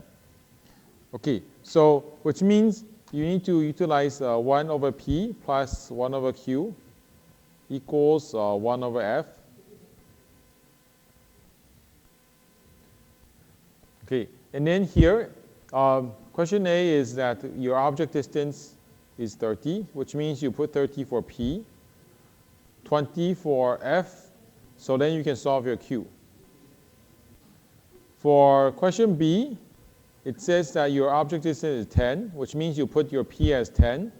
Your f is still 20, so you need to solve your q. Okay, so basically it's always using your PQF, object distance, image distance, and focal length. Okay, focal length is provided from radius of curvature, which is 40. So it tells you that your focal length is 20. Okay, so very straightforward. A and B. F is 20, P is 30, so Q is 60. And then you can calculate your M value, which is negative Q over P. That gives you a value of negative 2. Okay, so what does this mean? Q is 60. It actually tells you a very important information. If this is your lens, sorry, this is your mirror, Q is positive, right? So it means that it's in front in 60. Okay, so this is the very important information that is here is telling you. Q is 59.9, which is about 60, positive. So it means that it's 60 cm in front of your lit mirror. Therefore, it's real. Okay, real or fake is determined by the Q. If the Q is negative, then it's fake. Inverted, because your M value is negative, so it's inverted. Magnification is almost 2 times, because you put the absolute value. And then if you know your image is 10 meter, so 10 meter times 2 is 20. Okay, so which means your image is 20 meter.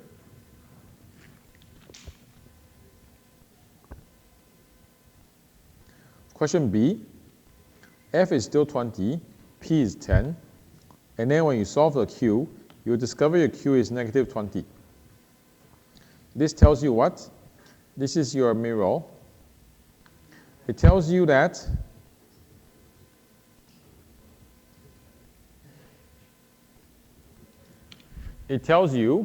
that your image is behind the mirror, and it's 20 cm behind the mirror, like this image I just draw. Okay, so that one is in front, this one is behind. Reason is positive or negative. And then when you solve your M value, negative over Q over P, which gives you 2.0. So again, it's virtual because of this negative sign. It's upright because your M value is positive, and your magnification is actually the same. It's 2 times. So in the end, you get an image also as 20 meter.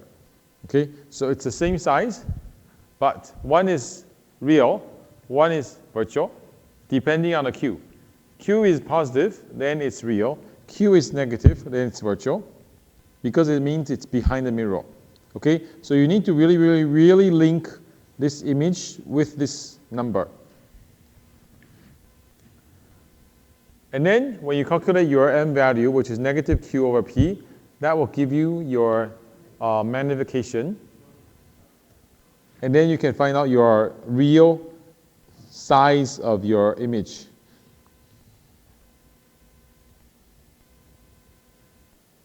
Okay, so this is a very good practice with the mirror equation. And then to test if you really know where the image is formed, either it's in front or either it's behind.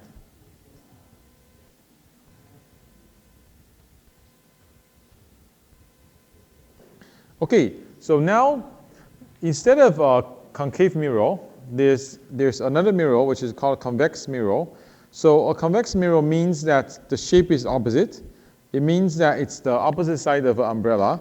So it usually refers to when your light shines on the back side. What happens is you imagine that all your water will be splashed away, right? So it means what? It means that it's a diverging element. You cannot focus your light. All your light will be diverged away. So this is called a diverging mirror, because your mirror actually cannot focus any light at all. Okay, so if you really want to focus something, you can, but how? Okay, so the only way to focus a light is,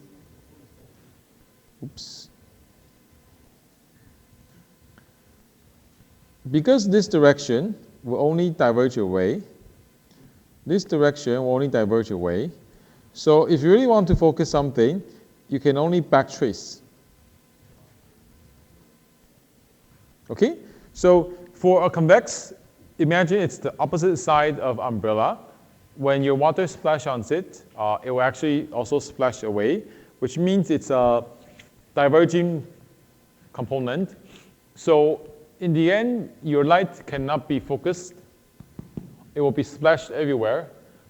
But if you really want to focus, you can only do the opposite way, which means that you go the opposite direction. Go into the mirror, because this is where the two rays will become smaller and smaller.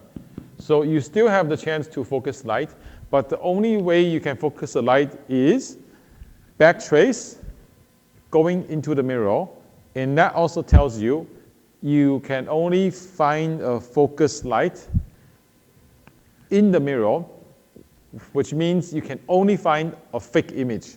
Okay, so for a concave mirror, because you really can focus somewhere in front, the mirror. So it means you really can form a real image. But for convex, you actually cannot focus anywhere in front of the mirror.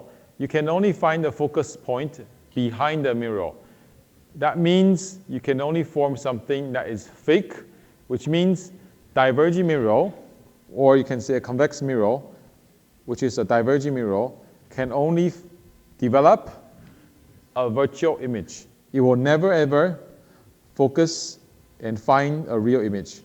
Okay, so this is the biggest difference between a converging lens, which is, for instance, a concave mirror is a converging mirror.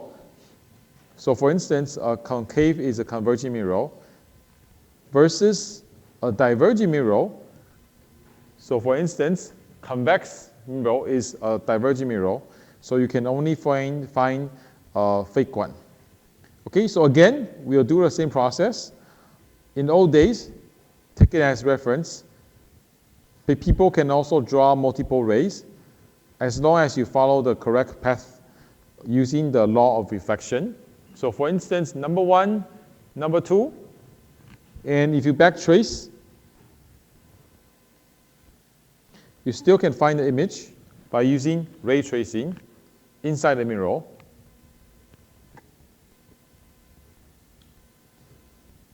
Okay, more example. You can use other rays as long as you like it. So then, okay, this one is missing one, but you can also find other rays, and then you can find the image. Okay, so you can also use ray tracing for convex mirror, but here again, we want to teach you how to utilize the mirror equation. So here we have another example. So this example is rear view mirror, and then it says that SUV, which is the object is located 10 meters from the mirror. The focal length of the mirror is 0.6 meter. Please find the image of the SUV. Okay, so it should look something like this. This is the diverging mirror. And then your SUV is here.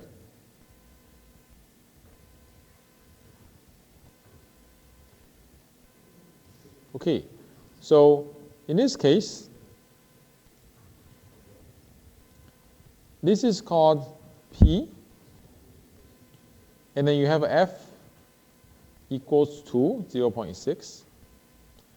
So you need to find the Q. Okay, so again, you need to solve the mirror equation. 1 over P plus 1 over Q equals 1 over F. F is provided, 0.6. P is this. So imagine in reality, the SUV is behind the mirror, is somewhere in front of the mirror. So this is the mirror. The SUV is there, so which is here. So SUV 10 meters away to your mirror. This is called object distance. This mirror, focal length is 0.6. So with these two, you actually can solve the Q. Okay, so now we are going to solve the Q. Okay, so looking something like this, P, Q, oops, okay. So by using this equation, and then remember one thing so important, F is 0.6 with a negative sign. Okay, why?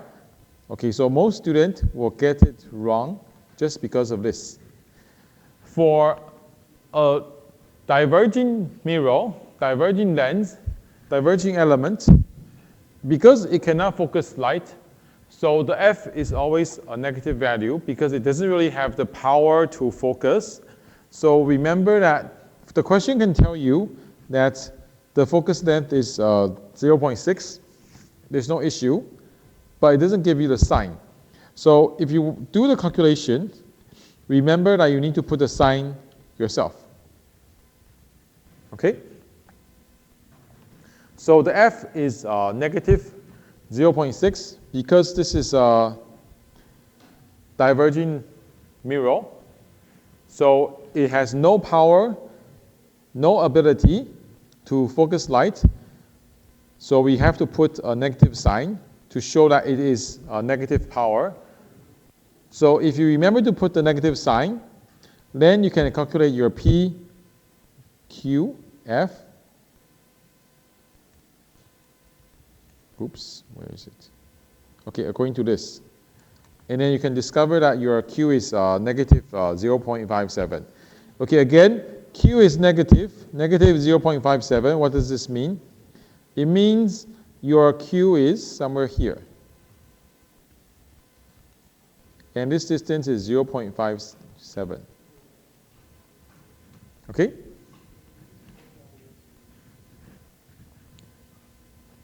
Two things. One is your F is negative value. Because it's a diverging lens, diverging mirror, you need to put the negative sign yourself. Second thing, the result tells you your Q is negative 0.57. Negative tells you it's behind, which means that your image of the SUV is actually 0.57 behind the mirror.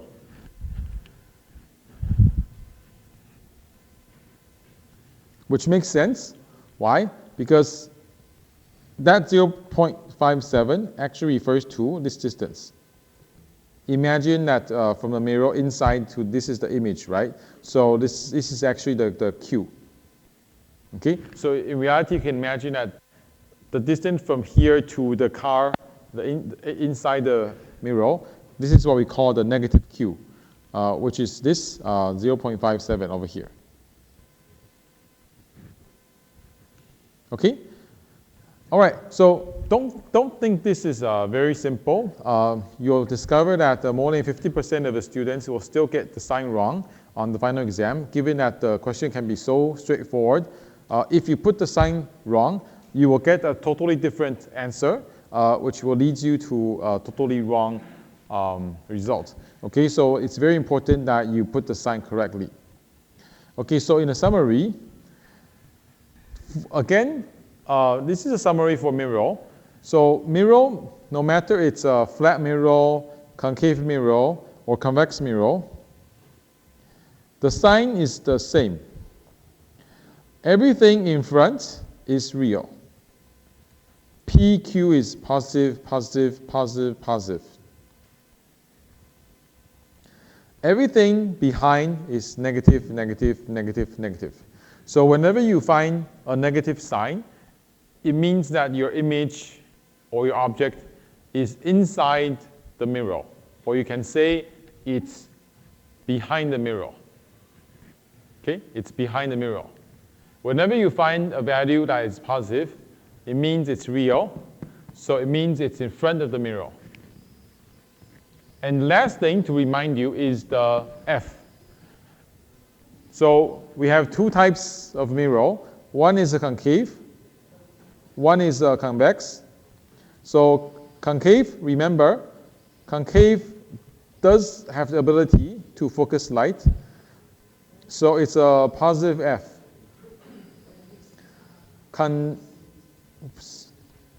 Okay, and then for convex, you actually cannot focus light because your light will be diverged away. You can only find your light in the mirror, so it's a virtual F with a negative sign. Okay, keep this image in your mind. It's very important and it will be very helpful. Okay, the difference between a concave and the difference between a convex. The similar part and the different parts. The different part is just a sign for F.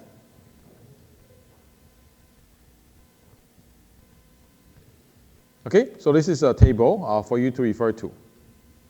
Okay, so here, let me see. Okay, so here, let's say if I have one question like this, if I tell you that your P is, let's say, is 20, then I ask you to solve Q, M, and direction. Okay, think about it. So I have an object. Object is pointing downward. The distance is P is 20. The radius of curvature is 10.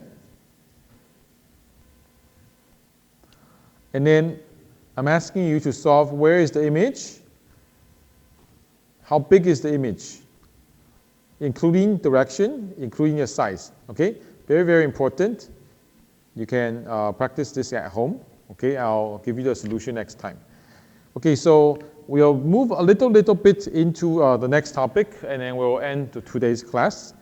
Okay, so the most challenging part for the image formation is actually not the mirror part. I would say the mirror part is actually quite okay for students because the more or less the sign is actually the same. But for lens, usually students mess up very easily. Okay, so talking about lens, we have two types of lens. Again, we have a concave lens, we have a convex lens. One can focus light. Light passes through, it really can focus. The other one cannot. So again, for lens, you compare it side by side with mirror. A converging lens means that your light can really focus. So it's the same, you have a positive F. Positive F. For diverging lens, your light, given that it can still pass through, it diverges, which means if you want to find a focal point, you can only do the same thing, which is backtrace. So the F is negative. Okay, so you can put these two concepts to compare with the mirror. So we'll watch this short video.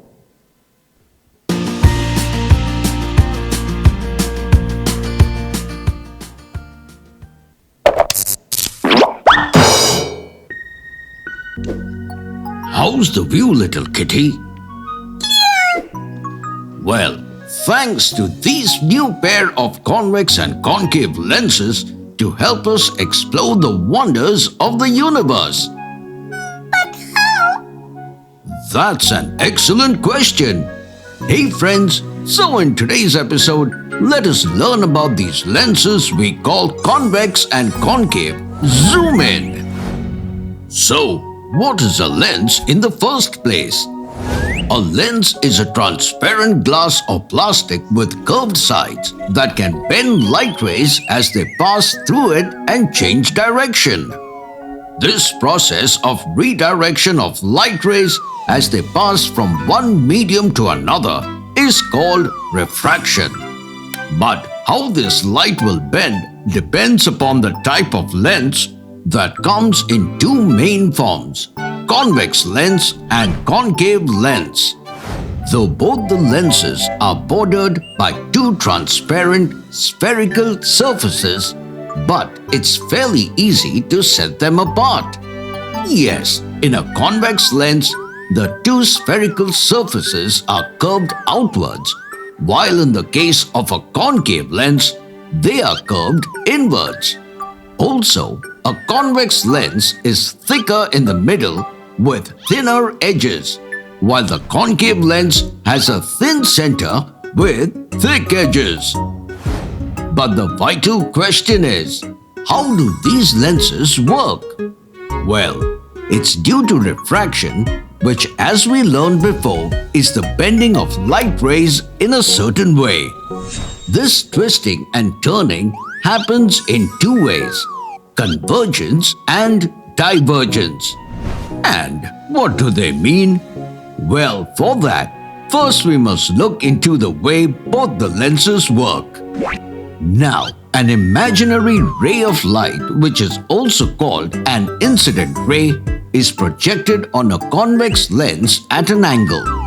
Then from the point of the incidence, which is the touching point of the ray and lens, we draw a line known as normal.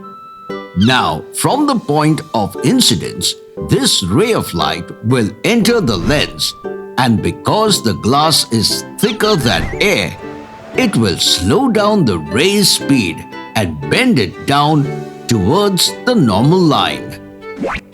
Now, once this refracted ray reaches the other surface of the lens and enters the air again, which is less dense than the glass, the momentum pushes the light to continue to refract further as it gains back its speed. And this time, it bends away from the normal line. So in short, that's how light is refracted by a convex lens. Over here, we saw how a single incident light will act in such a scenario. But in reality, there are multiple rays of light. And when these rays pass through the convex lens, they are refracted according to the angle at which they touch the glass.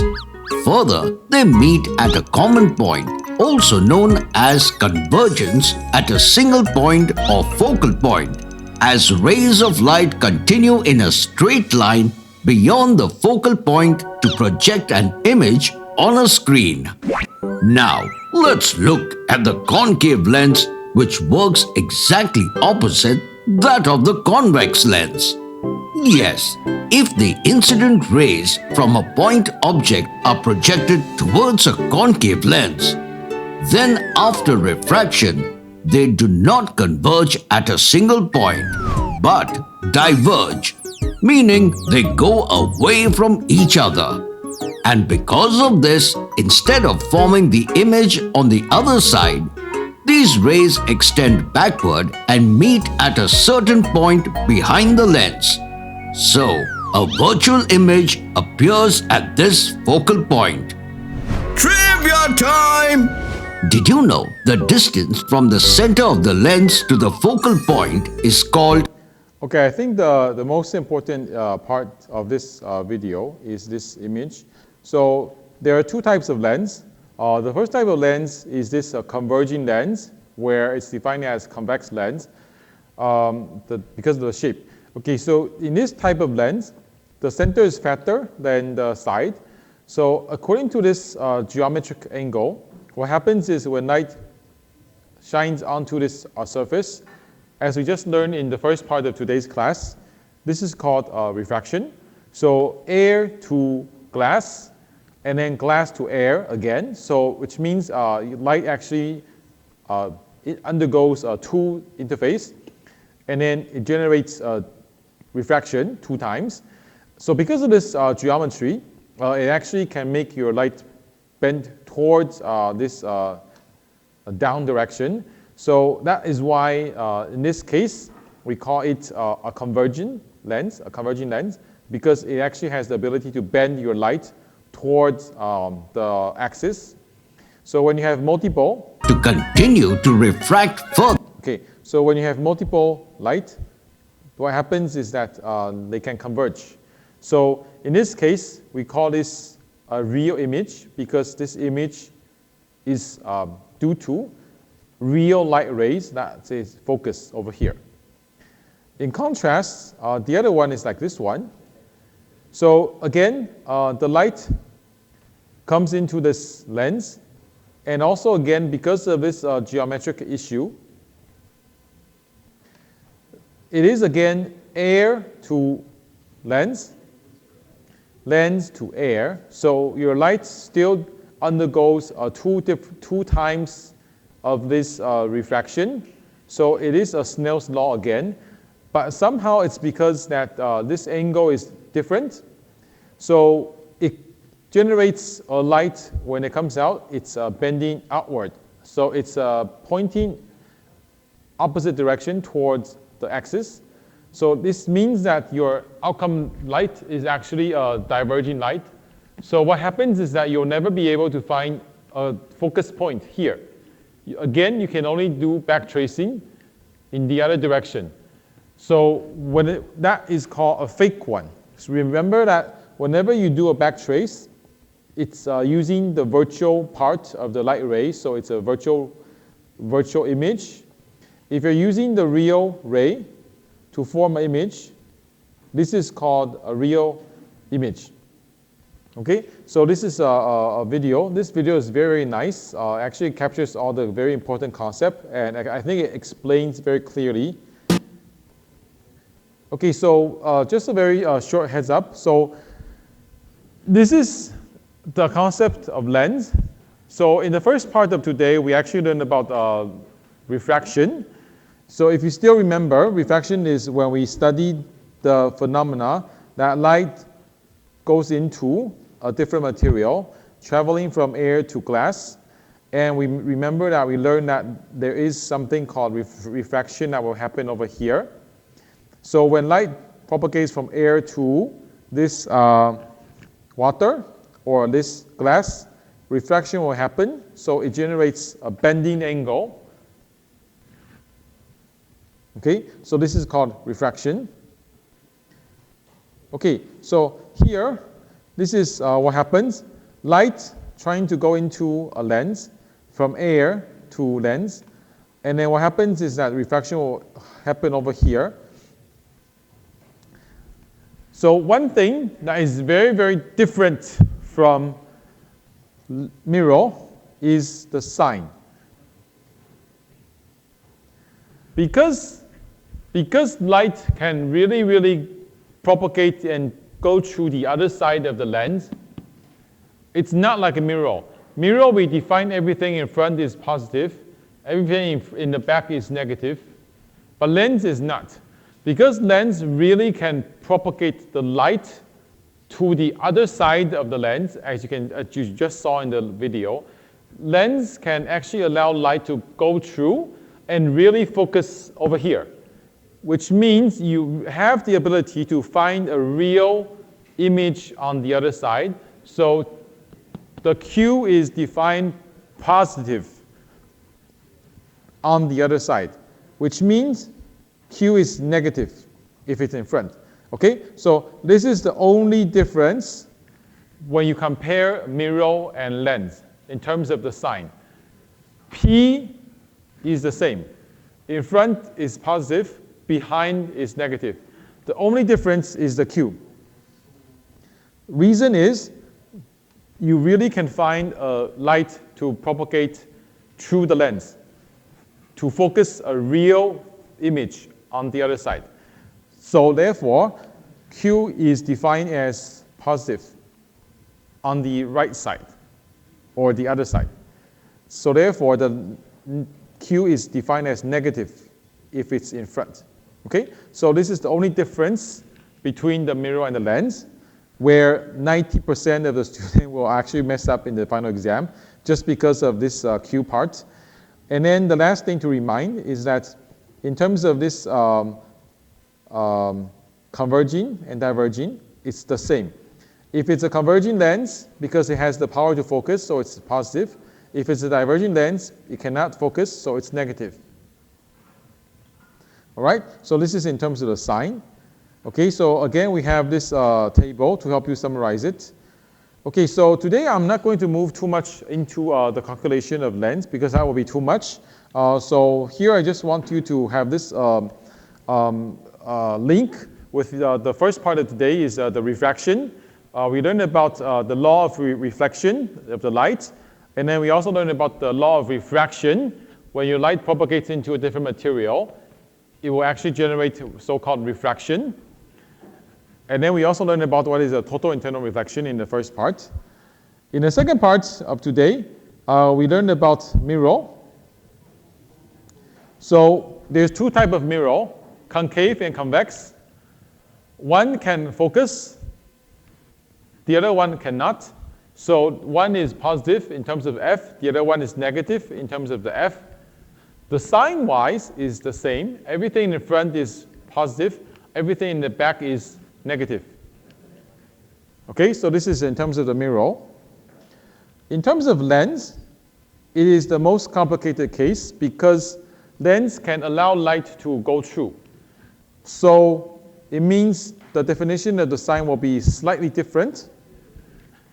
The Q will be positive on the other side, which means the Q is negative in front. Okay, so that doesn't harm anything. We will do the derivation of this next week, but before we end today's class, I want to use one example to help you understand the calculation. So if you jump to one example, okay, let me see. Okay, so if you jump to this page, okay, so here, this is one example. So this is a lens, and then the lens has a focus point in front and the back. So in front of lens is defined as where the object is. So this question says that the F is 10, and then object distance is 20. So again, we'll be using this image formation equation. So by putting in F is 10, Q is 20, P is 20, then you will discover Q is also 20. All right? So then what does this mean? Q is 20 means that your Q is here. Okay? So this is just to help you to practice understanding of the sign. So in this equation, you use the same equation, you solve your Q is 20. For the lens case, if Q is positive, it's on the right side, okay, not on the left side. So it means that your image is actually formed on the right side, 20 cm.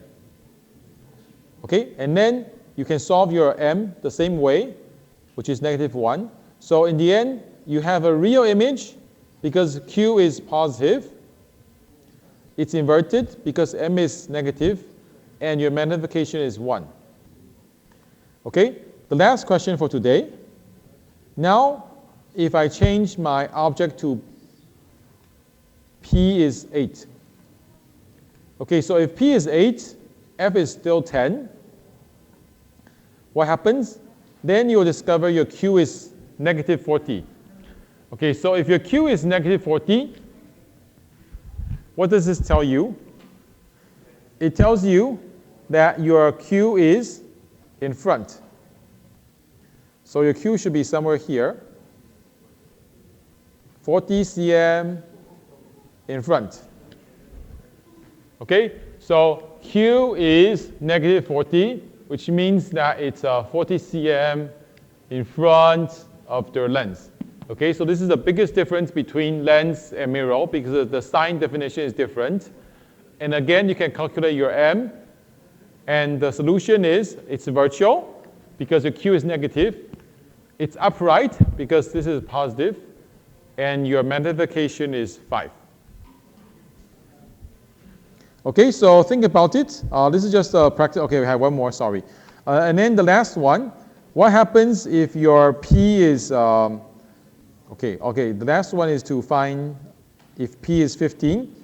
Okay, so if p is 15, you'll discover that your q is 30.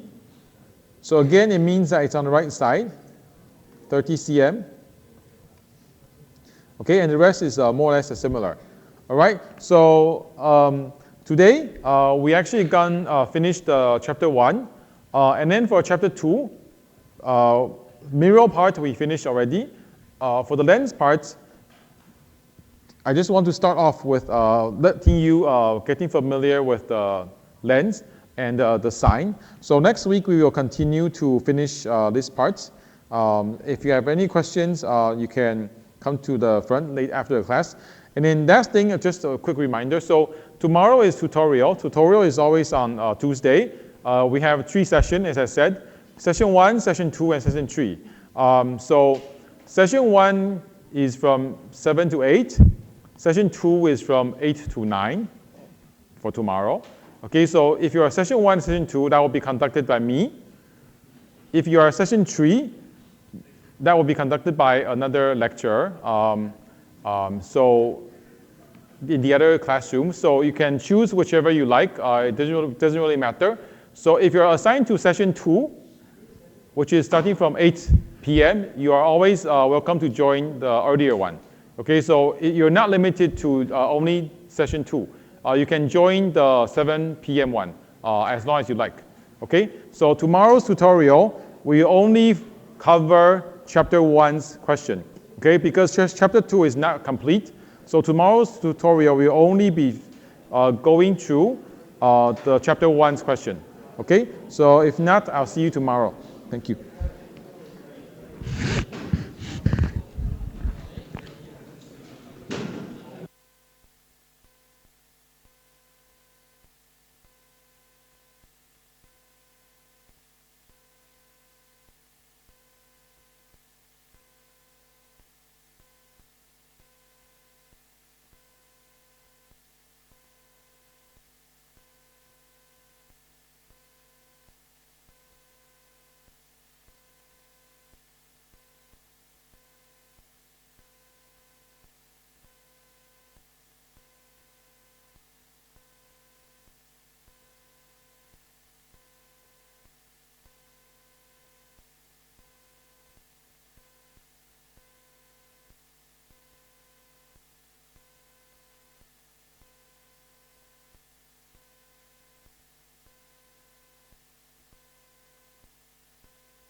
you